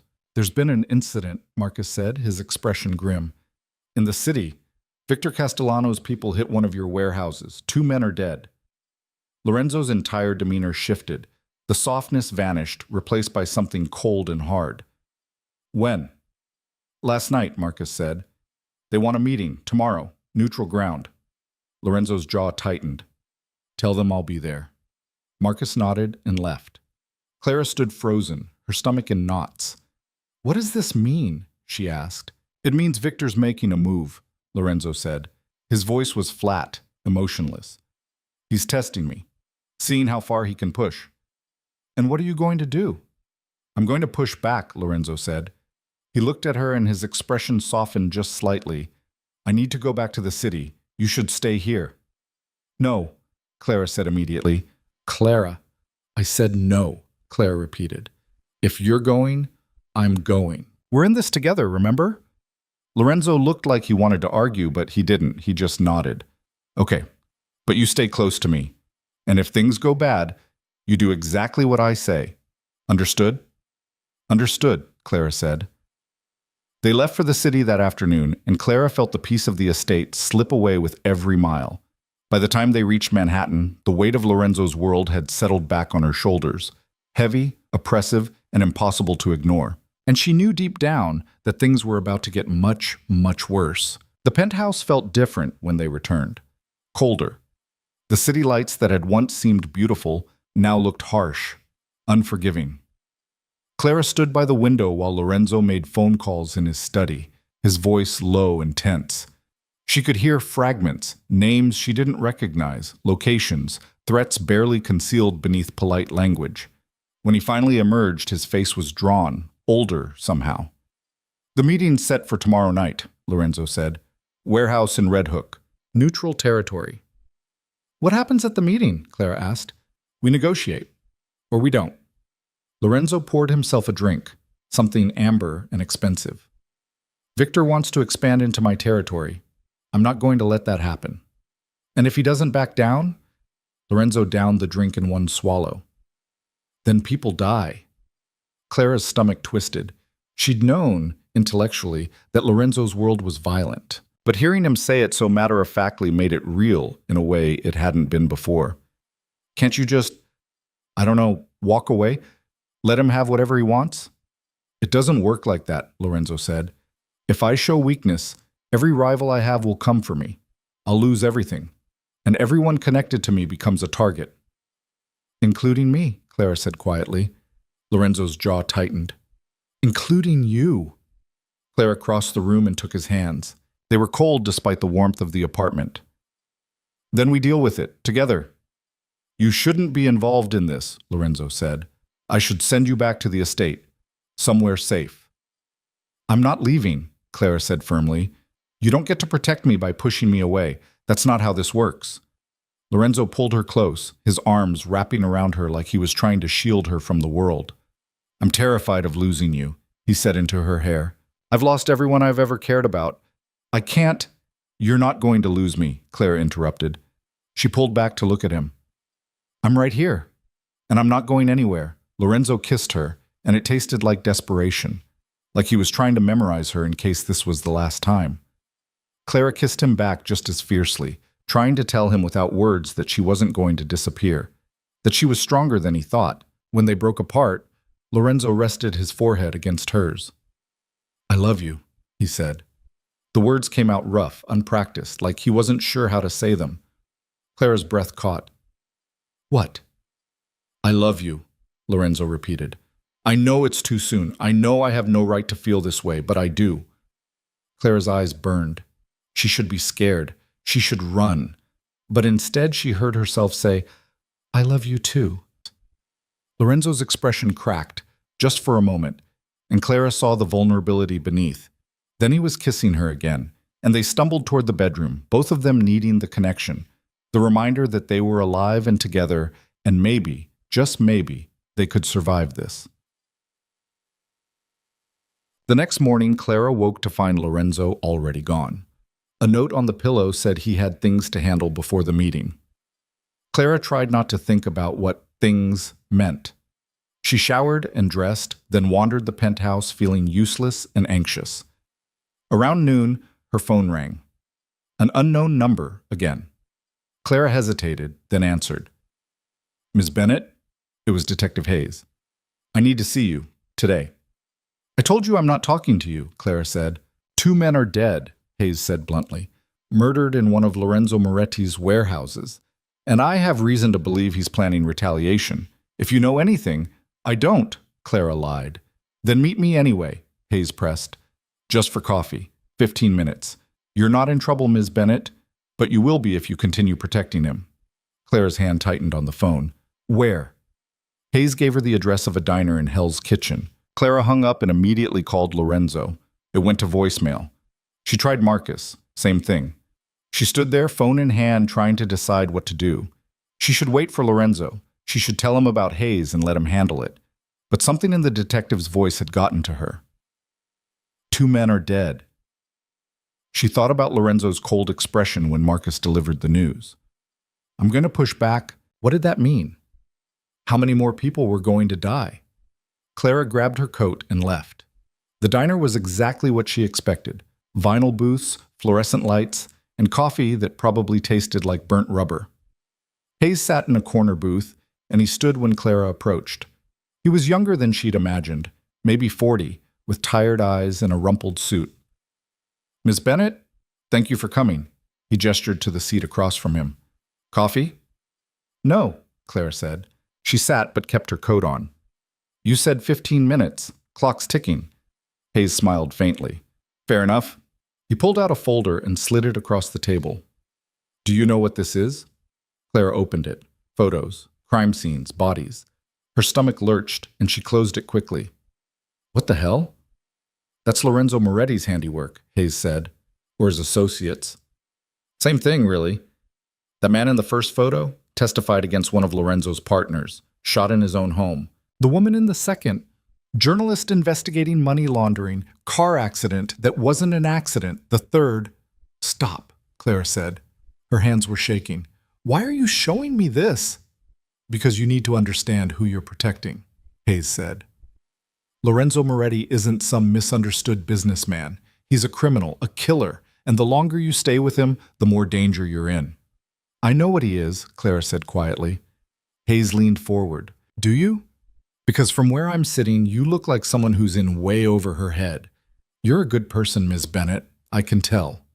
You don't belong in this world. You don't know anything about me, Clara said. I know you work in accounts receivable. I know you've never even had a parking ticket. I know you're exactly the kind of person Lorenzo targets. Vulnerable, isolated, desperate for something more. Hayes' voice softened. He's using you, Miss Bennett. Whatever he's told you, whatever promises he's made, it's all a lie. Men like him don't change. Clara stood. I'm leaving. Wait. Hayes reached across the table, but Clara was already walking away. She pushed through the door and out onto the street, her heart racing. She pulled out her phone and called Lorenzo again. This time he answered. Where are you? He asked immediately. Hell's Kitchen. Detective Hayes called. I met with him. There was a long silence. Then Lorenzo said, his voice dangerously quiet, You did what? I needed to hear what he had to say, Clara said. He showed me photos of people who are dead because of you. Clara. Is it true? Clara interrupted. Did you have those people killed? Some of them, Lorenzo said. Not all, but some. Clara closed her eyes. She'd known, but hearing him confirm it made her sick. Why? Because they were threats, Lorenzo said. Because in my world you eliminate threats before they eliminate you. I'm not going to apologize for surviving, Clara. I'm not asking you to apologize, Clara said. I'm asking you to help me understand. Because right now I don't know if I can do this. Where are you exactly? Lorenzo's voice was tight. I'm sending Marcus. Clara looked around and gave him the cross streets. Lorenzo, we'll talk when you get here, Lorenzo said. Don't go anywhere, and don't talk to Hayes again. The line went dead. Clara stood on the sidewalk, people streaming past her, and felt utterly alone. The black SUV appeared within minutes, and Marcus didn't say a word as Clara climbed in. They drove in silence back to the penthouse, and when Clara walked in, Lorenzo was waiting. Are you okay? He asked. No, Clara said. I'm not okay. Hayes showed me photos of dead people, Lorenzo. People you killed. I didn't kill them personally, Lorenzo said. But I gave the orders. Yes. How many? Clara asked. Lorenzo's jaw tightened. Do you really want to know? Yes. 7, Lorenzo said. Over the past 10 years, 7 people who were going to destroy everything I built. 7 people who would have killed me if I hadn't acted first. Clara's legs felt weak. She sat on the couch, her head in her hands. This is insane. This whole thing is insane. Lorenzo sat beside her. I told you who I was. I didn't hide it. I know, Clara said. But knowing it and seeing it are different things. Do you want to leave? Lorenzo asked quietly. Clara looked at him. His expression was neutral, but she could see the fear in his eyes.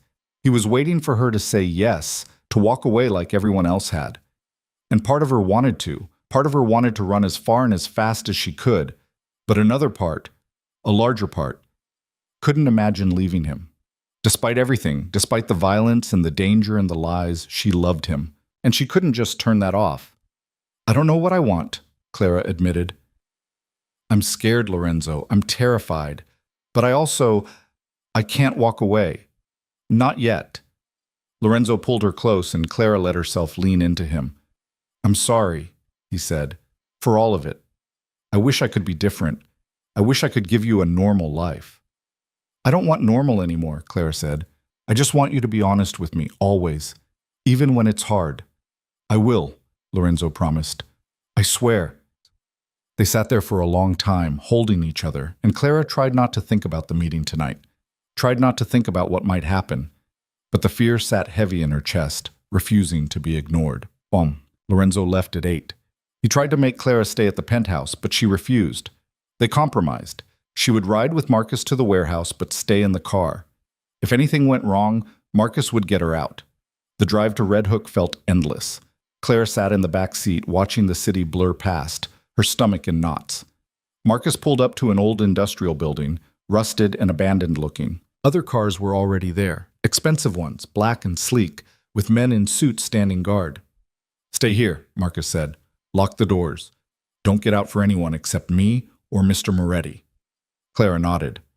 Marcus got out and joined the other guards, and Clara was alone.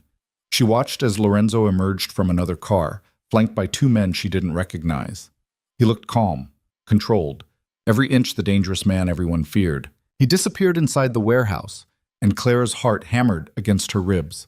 Minutes passed, then 10, then 20. Clara's phone buzzed with a text from Lorenzo. Everything's fine. This might take a while. Stay put. Clara typed back, be careful. Always. Clara tried to relax, but the silence was oppressive. She watched the guards outside, their faces impassive, and wondered what was happening inside. Negotiations. Threats. Maybe violence. She didn't know, and that made it worse. At the 30-minute mark, something changed. The guards tensed. One of them spoke urgently into his radio. Then gunfire erupted. Clara screamed.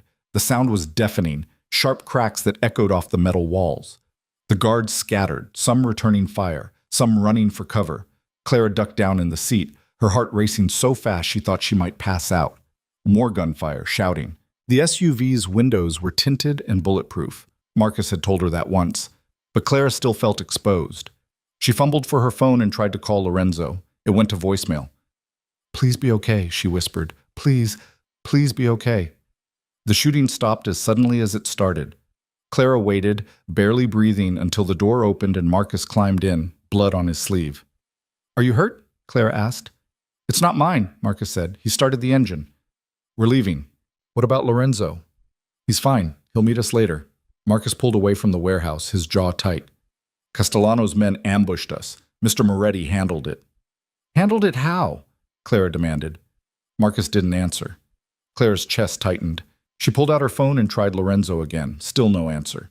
She tried 3 more times as Marcus drove, each failed call ratcheting up her panic. They reached the penthouse, and Marcus walked her upstairs, his hand on his gun the entire time. He checked every room before letting Clara sit down. He's okay, Marcus said, reading her expression. I promise. He just needs to deal with some things. What things? Things you don't want to know about, Marcus said. He headed for the door. I'll be outside. Don't leave. Clara was alone again. She paced the penthouse, her mind racing. The gunfire replayed in her head, over and over. She'd heard it before in movies, on TV, but never in real life. Never directed at people she knew, people she loved. An hour passed, then 2. Clara's phone finally rang, and she nearly dropped it in her rush to answer. Lorenzo? I'm okay. he said. His voice was rough, tired. I'm on my way back. What happened? Victor tried to kill me, Lorenzo said bluntly. He failed. Clara's stomach dropped. Are you hurt? Bruised, nothing serious. There was a pause. Clara, I need you to listen to me. Things are going to get worse before they get better. Victor declared war tonight. That means everyone connected to me is a target, including you. What does that mean? It means you're not safe here anymore, Lorenzo said. I'm sending you somewhere no one can find you, just for a few days, until I handle this. No, Clara said immediately. I'm not leaving you. Clara, I said no, Clara interrupted. We're in this together, remember? You don't get to ship me off the second things get dangerous. This isn't about control, Lorenzo said, his voice rising. This is about keeping you alive. If Victor gets his hands on you, then we make sure he doesn't, Clara said. But I'm not running, Lorenzo. I'm not leaving you to face this alone. Lorenzo was silent for a long moment. Then he said, You're the most stubborn woman I've ever met. I know, Clara said, and you love me anyway. I do, Lorenzo said quietly, more than anything, which is why I need you to trust me on this. I trust you, Clara said, but I'm still not leaving. Lorenzo sighed. Fine, but you stay close to me, and you do exactly what I say. Understood. Understood, Clara said. I'll be there in 20 minutes, Lorenzo said. Don't answer the door for anyone. The line went dead. Clara sat down, her hands shaking. She'd just signed up for a war she didn't understand, against an enemy she'd never met. But Lorenzo needed her, and she wasn't going to abandon him, even if it killed her. Lorenzo arrived exactly 20 minutes later, looking like he'd been through hell. His shirt was torn, there was a cut above his eyebrow, and his knuckles were bruised and bloody. Clara rushed to him, and he pulled her into a fierce embrace. I thought I lost you, Clara said into his chest. You didn't, Lorenzo said. I'm right here. Clara pulled back and examined the cut on his forehead. You need to clean that. Later, Lorenzo said. He cupped her face. I need to ask you something, and I need you to think carefully before you answer. Okay. Lorenzo took a deep breath. Marry me. Clara's mind went blank. What? Marry me, Lorenzo repeated. For real. Not just for show. I want you to be my wife, Clara. Legally, officially, in every way that matters. Lorenzo, we've been together for a few weeks. I know, Lorenzo interrupted. I know it's fast. I know it's insane. But I also know that I love you, and I don't want to waste time pretending I don't. I almost died tonight, Clara. And the only thing I could think about was you, how much I need you, how empty my life would be without you. He got down on one knee and Clara's breath caught. I don't have a ring, I don't have a speech, but I have this. I will love you for the rest of my life. I will protect you with everything I have, and I will spend every day trying to be the man you deserve. Will you marry me? Clara's eyes burned. She should say no. She should tell him they needed time, that this was too fast, that she wasn't ready. But looking at him, bloody, bruised, vulnerable, she couldn't imagine saying anything but yes. Yes, she whispered. Then louder, yes, I'll marry you. Lorenzo stood and kissed her, and Clara felt the world shift.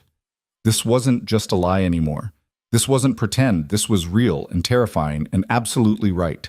When they broke apart, Lorenzo rested his forehead against hers. I promise I'm going to keep you safe, he said, no matter what.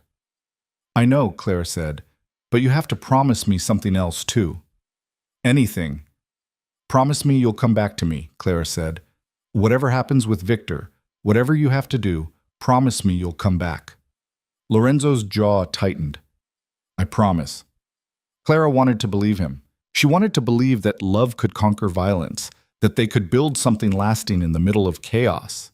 But deep down, she knew the truth.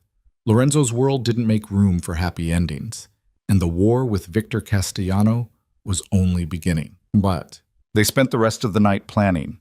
Lorenzo called his most trusted people, Marcus, his lawyer James, a woman named Sophia, who apparently handled his finances. They gathered in the penthouse's study, and Clara sat quietly in the corner, listening. Castellano has 40 men, Marcus said. Maybe more. He's been recruiting. We have 30, Lorenzo said, but ours are better trained. Numbers still matter, Sophia said, especially if he brings in outside help. He won't, Lorenzo said. Victor's too proud. He wants to handle this himself.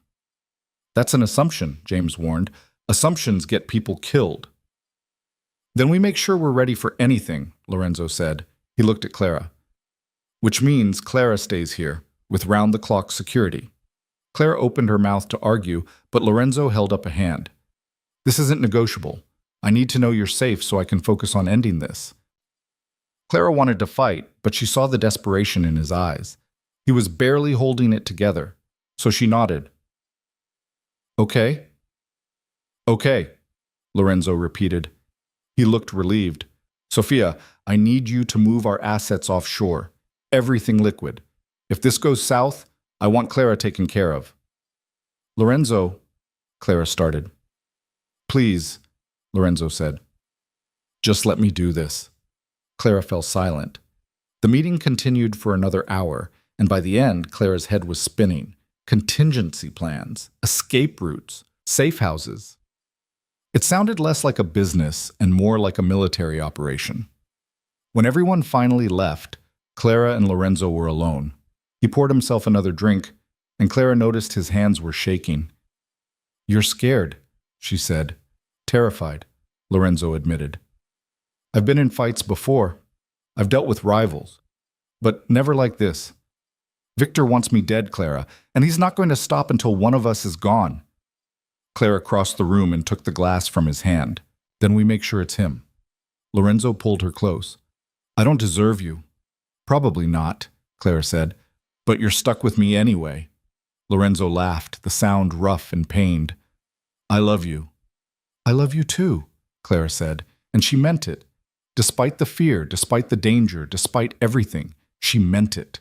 They went to bed that night holding each other, both of them knowing that tomorrow might bring violence, might bring loss, might bring an end to everything they'd started to build. But for now, in this moment, they had each other. And Clara held on to that with everything she had. Botab. The next 2 days were a blur. Lorenzo barely slept, constantly on the phone or in meetings with his people. Clara tried to stay out of the way, but the tension was suffocating. Marcus stationed guards outside the penthouse, and Clara wasn't allowed to leave. She felt like a prisoner, even though she knew Lorenzo was trying to protect her. On the third day, Lorenzo came to her looking grim. It's happening tonight, he said. Victor's making his move. We have intel that he's planning to hit one of my locations. We're going to be ready. Clara's stomach dropped. Where? A club in Brooklyn. One of my legitimate businesses. Lorenzo took her hands. I need you to stay here.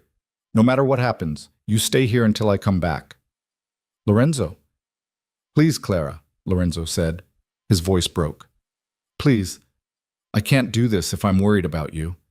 Clara nodded, her throat too tight to speak. Lorenzo kissed her, long, deep, desperate, and then he was gone. Clara spent the next hours pacing. She tried to read, tried to watch TV, tried anything to distract herself, but all she could think about was Lorenzo walking into danger, possibly walking to his death. Her phone buzzed. A text from an unknown number. If you want Lorenzo to live, come alone. Pier 17. 1 hour. Tell no one. Clara's blood ran cold. She stared at the message, her mind racing. It was a trap. It had to be. But what if it wasn't? What if this was the only way to save him? She tried calling Lorenzo. No answer. She tried Marcus. Nothing. She looked at the message again. Tell no one. Clara made a decision she knew she'd probably regret. She grabbed her coat, slipped past the guard in the hallway while he was distracted by a phone call, and headed for the elevator. She had no plan, no weapon, nothing. Just a desperate hope that she could somehow make a difference. The cab ride to Pier 17 felt like it took both seconds and hours. Clara paid the driver and stepped out into the cold night air. The pier was dark, abandoned looking. She walked slowly, her heart hammering, until she saw a figure standing by the water. Victor Castellano turned to face her, his smile cold. Mrs. Moretti, right on time. Clara's hands clenched into fists. Where's Lorenzo? Safe. For now. Victor stepped closer. You're braver than I thought. or stupider. I haven't decided which. What do you want? Clara demanded. I want Lorenzo to suffer, Victor said simply. And the best way to do that is to take away what he loves most. Before Clara could react, hands grabbed her from behind. She screamed and fought, but it was useless. A cloth pressed over her mouth, chemical smelling, and the world went dark. Clara woke to darkness and the smell of mildew. Her head throbbed, and when she tried to move, she realized her hands were bound behind her back. She was sitting on a concrete floor, her shoulders screaming from the awkward angle. She blinked hard, trying to clear her vision, and gradually made out shapes in the dim light filtering through a boarded-up window. A warehouse, abandoned from the look of it, from rust stains on the walls, broken glass scattered across the floor, the kind of place where bad things happen and no one heard you scream. You're awake! Clara's head snapped toward the voice. Victor Castellanos stood in the doorway, backlit so she couldn't see his face clearly. He walked closer, his footsteps echoing, and crouched down in front of her. I have to admit, Victor said, I didn't think you'd actually come. Lorenzo must have you completely fooled. Where is he? Clara's voice came out raspy, her throat dry. Probably tearing the city apart looking for you, Victor said. He sounded pleased. I sent him a photo about 20 minutes ago. You, unconscious, very dramatic. I imagine he's not taking it well. Clara's stomach twisted. Lorenzo would lose his mind. He'd do something reckless, something that would get him killed. What do you want? I already told you, Victor said. I want Lorenzo to suffer, and then I want him dead. You're just the means to that end. He'll kill you, Clara said. You know that, right? Even if you hurt me, even if you kill me, he'll hunt you down and make you pay. Maybe, Victor said, but it'll be worth it. Do you know what Lorenzo did to my brother? Clara shook her head. 5 years ago, my brother Marco tried to expand into Lorenzo's territory. Just business, nothing personal. Lorenzo responded by having him beaten within an inch of his life, then dumped him in front of my mother's house. Marco never recovered. He's in a wheelchair now, can't speak, can't feed himself. My mother has to watch her son waste away every single day. Victor's voice hardened. So yes, I'm going to make Lorenzo suffer, and if I die in the process, at least I'll die knowing I evened the score. Clara's chest tightened. She thought about what Lorenzo had told her. Eliminate threats before they eliminate you. She thought about the 7 people he'd ordered killed, the violence that came so easily to him, and she thought about Victor's brother, broken and helpless, and his mother watching. I'm sorry, Clara said quietly, for what Lorenzo did to your brother. That wasn't right. Victor's expression flickered, surprise, maybe. You're apologizing for him? No, Clara said. I'm apologizing because someone should, and because I mean it. What happened to your brother was wrong, but hurting me won't fix it. It'll make me feel better, Victor said. Will it? Clara asked. Or will it just make you the same as him, another person who hurts people to make a point? Victor stood abruptly. You don't know what you're talking about. Maybe not, Clara admitted, but I know Lorenzo. And I know that if you kill me, he won't stop until you're dead. And then someone who loves you will want revenge on him. And it'll just keep going, forever. Is that really what you want? Victor stared at her, his jaw tight.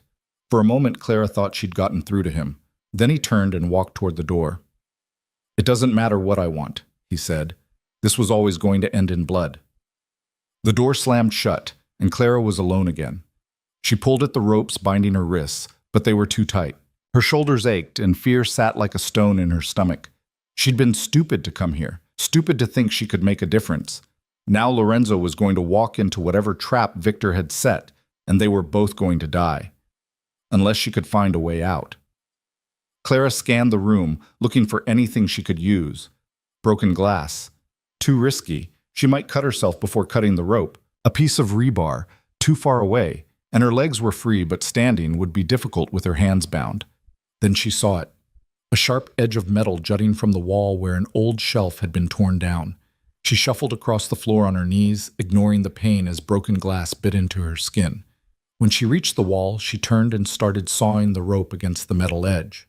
It was slow, agonizing work. The rope was thick, and every movement sent fresh pain through her shoulders. But Clara kept going, fueled by desperation and fear. The rope finally gave way. Clara's hands came free, and she gasped in relief, rubbing her raw wrists. She stood on shaky legs and looked around for an exit. The door Victor had used was locked from the outside. She'd heard the bolt slide. But the window, boarded up though it was, might work. Clara grabbed the rebar and started prying at the boards. The wood was old, rotting in places, and after several minutes of struggling, one board came loose. Then another. Clara squeezed through the narrow opening, scraping her arms and sides, and dropped onto the ground outside. She was in an industrial area, surrounded by other abandoned warehouses. No people, no cars, no signs of life. Clara pulled out her phone, miraculously still in her pocket, and saw it was dead. Victor or his men must have let the battery drain. She started running, choosing a direction at random. Her lungs burned, her legs felt like jelly, but she kept going. After what felt like hours but was probably only 10 minutes, she saw lights. A gas station, fluorescent and beautiful. Clara stumbled inside and the attendant, a middle-aged man reading a magazine, looked up in alarm. "Lady, are you okay?" "I need a phone," Clara gasped. "Please, it's an emergency." The attendant handed her the phone behind the counter, and Clara dialed Lorenzo's number with shaking hands. He answered on the first ring. "Who is this?" His voice was sharp, dangerous. "It's me," Clara said. "It's Clara." There was a beat of silence. Then, "Where are you? Are you hurt?" "I'm okay. I got away. I'm at a gas station." Clara looked at the attendant. "Where am I?" "Industrial Boulevard and 23rd, the man said. Clara repeated the address to Lorenzo. "Victor had me in a warehouse. I don't know which one, but it's close. He's planning something, Lorenzo. He wants to kill you." "I know," Lorenzo said. His voice was tight with barely controlled fury. "Stay there. I'm sending Marcus. Don't move. Don't talk to anyone. Just wait." "Lorenzo, I love you," he said, "and I'm going to end this. Tonight." The line went dead. Clara handed the phone back to the attendant and sank onto the floor, her back against the counter. She was shaking, from cold or adrenaline or fear, she wasn't sure. The attendant brought her a bottle of water and a blanket from somewhere, and Clara wrapped herself in it, trying to stop the trembling. Marcus arrived 15 minutes later with 2 other men. He took one look at Clara and his expression darkened. "Did they hurt you?" "I'm fine," Clara said. "Just bruised. Where's Lorenzo?" "Handling Victor," Marcus said grimly. He helped Clara to her feet and guided her to the SUV. "He wants you somewhere safe." "No," Clara said. "Take me to him." "Miss Bennett?" "Take me to him," Clara repeated, her voice hard. "I'm not sitting on the sidelines while he risks his life, not again." Marcus hesitated, then nodded. "Okay, but you stay in the car, no arguments." Clara nodded. She climbed into the SUV and Marcus drove fast, weaving through traffic. They headed toward Brooklyn, and as they got closer, Clara heard it. Gunfire. Distant but unmistakable. Marcus pulled up half a block from Lorenzo's club, where chaos had erupted. Men with guns crouched behind cars, shooting at the building. Broken glass littered the street, and the air smelled like smoke and burning rubber. "Stay here," Marcus said. He got out with the other 2 men, and they joined the fight. Clara watched from the SUV, her heart in her throat. She saw Lorenzo then, taking cover behind a pillar near the club's entrance. He was shooting back, his movements controlled and precise. He looked nothing like the man who'd cooked her pasta, who'd kissed her forehead, who'd asked her to marry him. He looked like what he was, a killer. Victor appeared from the other side of the street, flanked by his own men. He was shouting something Clara couldn't hear over the gunfire. Lorenzo shouted back. They were too far apart to reach each other, but the hatred between them was palpable, even from a distance. Then Clara saw it. One of Victor's men, circling around behind Lorenzo. Lorenzo didn't see him. No one did. The man raised his gun, aiming at Lorenzo's back. Clara didn't think. She threw open the SUV door and screamed, "Lorenzo, behind you!" Lorenzo spun, but he was too slow. The shot rang out, and Lorenzo went down. Clara's world stopped. She was running before she realized it, sprinting toward Lorenzo even as Marcus shouted at her to get back. She reached him and dropped to her knees. Blood spread across his shoulder, dark and wet. "You're okay," Clara said, her voice shaking. You're okay, you're okay. I told you to stay in the car, Lorenzo said through gritted teeth. Shut up, Clara said. She pressed her hands against the wound, trying to stop the bleeding. You're going to be fine. Marcus appeared beside them, along with two other men. They hauled Lorenzo to his feet, half carrying him towards a cover. Clara stayed close, her hand still pressed to his shoulder. Around them, the gunfire was dying down. Victor's men were retreating, and Marcus's people were pursuing them. They got Lorenzo into the SUV, and Marcus drove like hell toward the nearest hospital. Clara sat beside Lorenzo, her hands covered in his blood, whispering reassurances she wasn't sure were true. You saved my life, Lorenzo said. His voice was weak, but his eyes were clear. You stupid, brave, impossible woman. You saved my life. You can yell at me later, Clara said. Right now, just stay awake. I'm not going anywhere, Lorenzo said. He reached up with his good hand and cupped her face. I promised you I'd come back. I keep my promises. Tears streamed down Clara's face. I know you do. They reached the hospital and the medical staff swarmed. Lorenzo was whisked away on a gurney, and Clara was left standing in the emergency room, covered in blood, shaking uncontrollably. Marcus put a blanket around her shoulders and guided her to a chair. He's going to be fine, Marcus said. It's a shoulder wound, clean shot in and out. He'll be sore, but he'll live. Clara nodded, unable to speak. She sat there for hours, waiting until finally a doctor appeared. Mrs. Moretti? Clara stood. Yes? Your husband is out of surgery. The bullet didn't hit anything vital. He'll need physical therapy, but he should make a full recovery. You can see him now if you'd like. Clara followed the doctor to Lorenzo's room. He was propped up in bed, his shoulder bandaged, looking pale, but alive. When he saw Clara, his expression softened. Hey, he said. Hey yourself, Clara said. She sat on the edge of the bed and took his hand. You scared the hell out of me. I scared you? Lorenzo said. You ran into an active firefight. What were you thinking? I was thinking you were about to die, Clara said, and I couldn't let that happen. Lorenzo pulled her closer, wincing at the movement. Thank you for saving me, for being insane enough to care about me. You're welcome, Clara said. She kissed him, careful not to jostle his shoulder. What happened to Victor? Lorenzo's expression darkened. He got away, for now. But this isn't over. Yes, it is, Clara said firmly. Lorenzo frowned. What? It's over, Clara repeated. You're not going after him, Lorenzo. You're done with this war. Clara, he tried to kill me. He kidnapped you. I can't just let that go. Yes, you can, Clara said.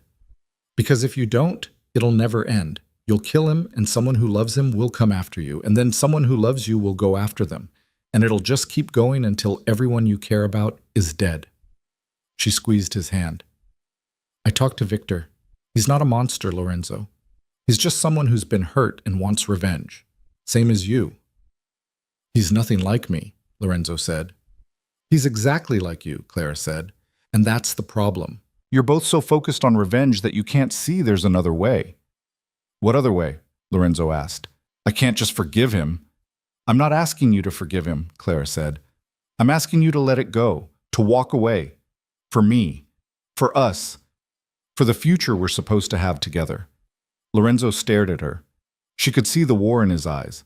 The part of him that wanted revenge, that needed it, battling against the part that loved her and wanted to give her what she asked for. If I let him go, Lorenzo said slowly, he might come after me again. After you. Then we deal with it, Clara said, together. But we don't start it. We don't keep this cycle going. Lorenzo closed his eyes. When he opened them again, they were wet. You're asking me to be someone I don't know how to be. I'm asking you to try, Clara said. Please. For me. Lorenzo was quiet for a long time, then he nodded. Okay, I'll let it go. Clara's breath rushed out in relief. Thank you.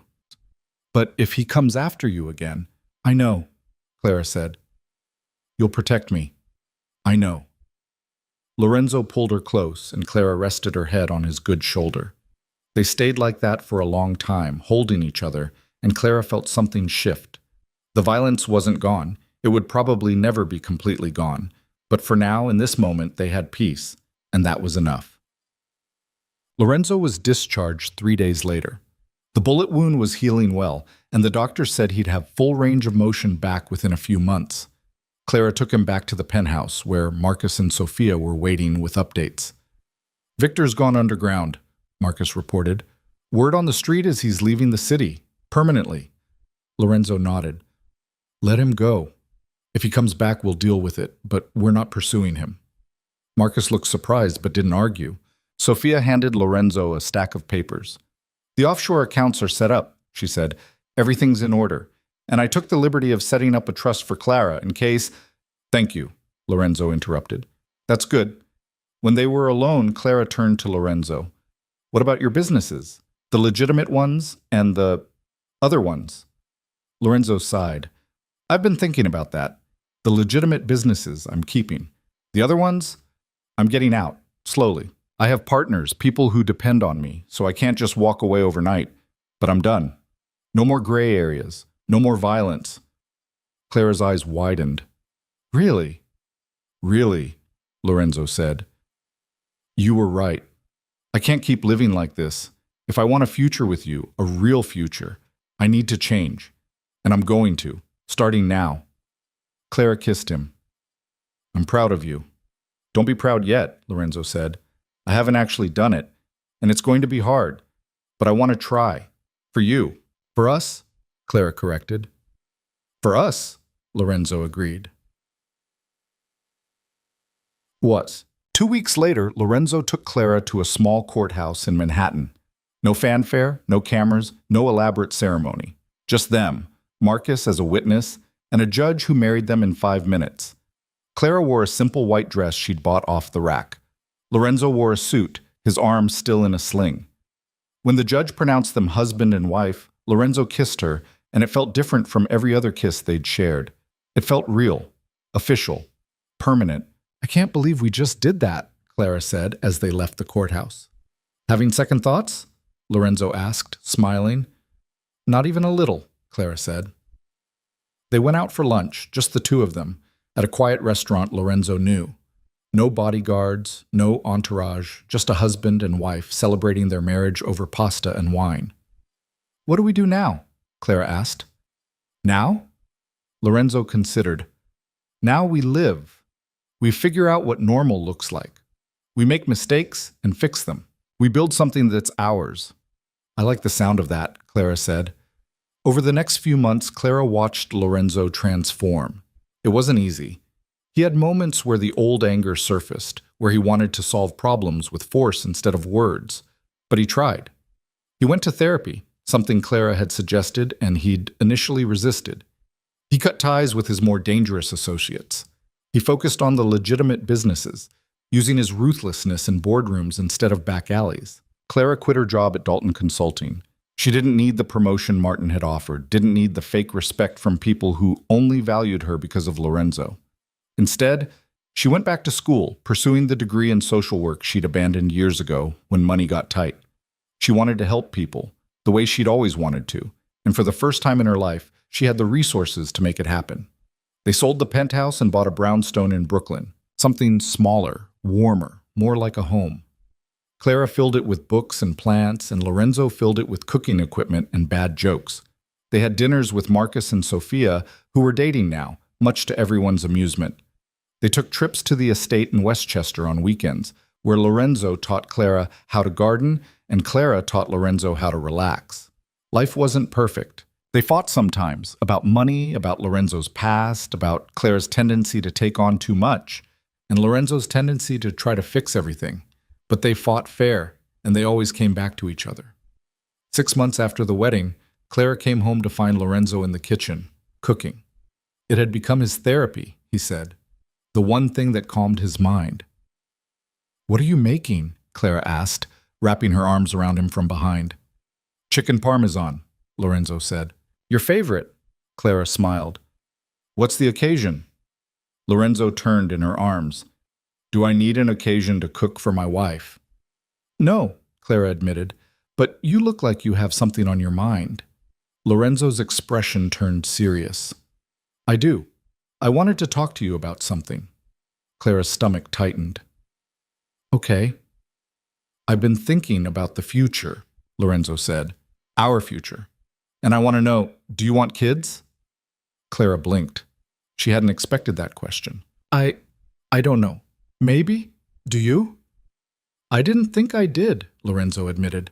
But lately, I've been thinking about it more, about what it would be like to have a family. A real one with you.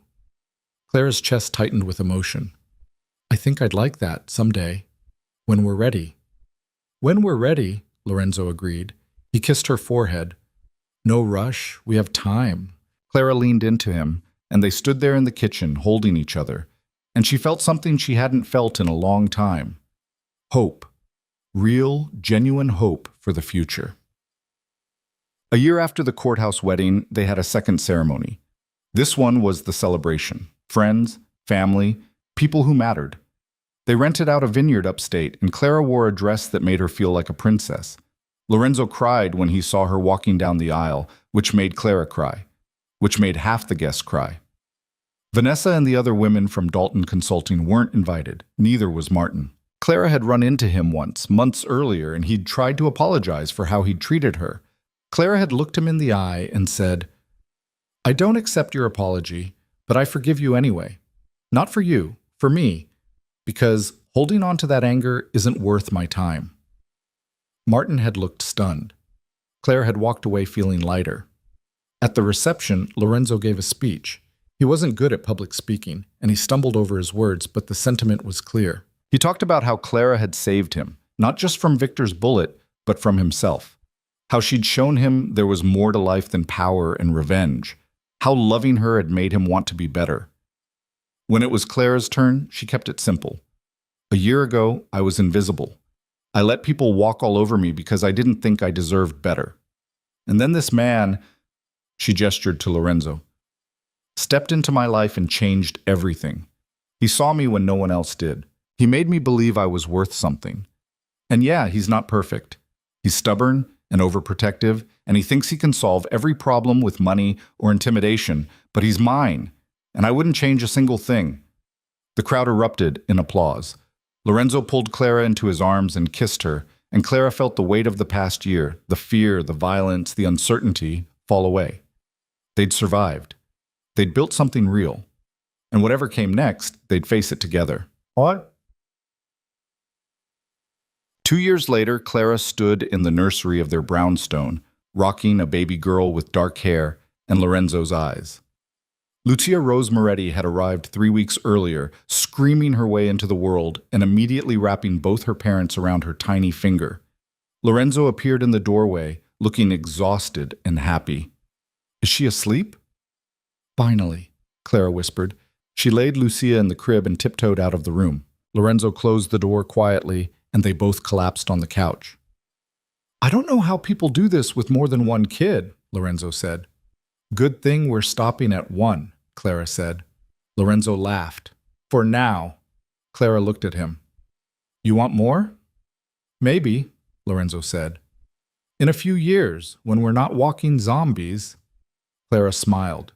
She leaned against him, and Lorenzo wrapped his arm around her. They sat in comfortable silence, listening to the sounds of the city outside and their daughter's soft breathing through the baby monitor.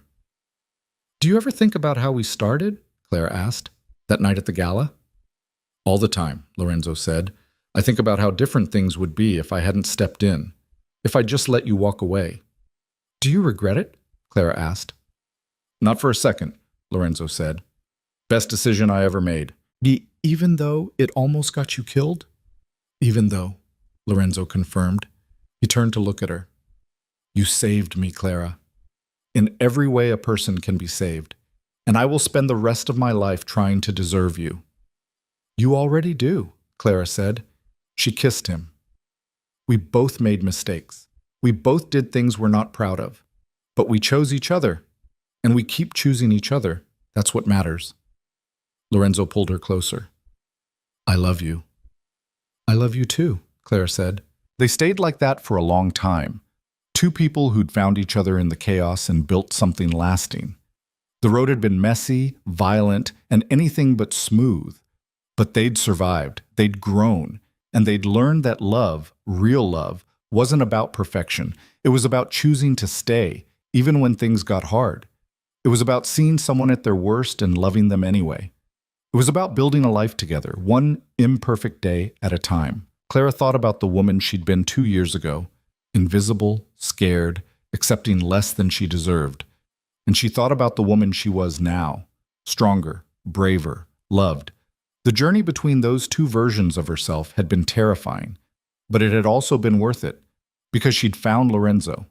And more importantly, she'd found herself. And that, Clara decided, was the best ending she could have asked for.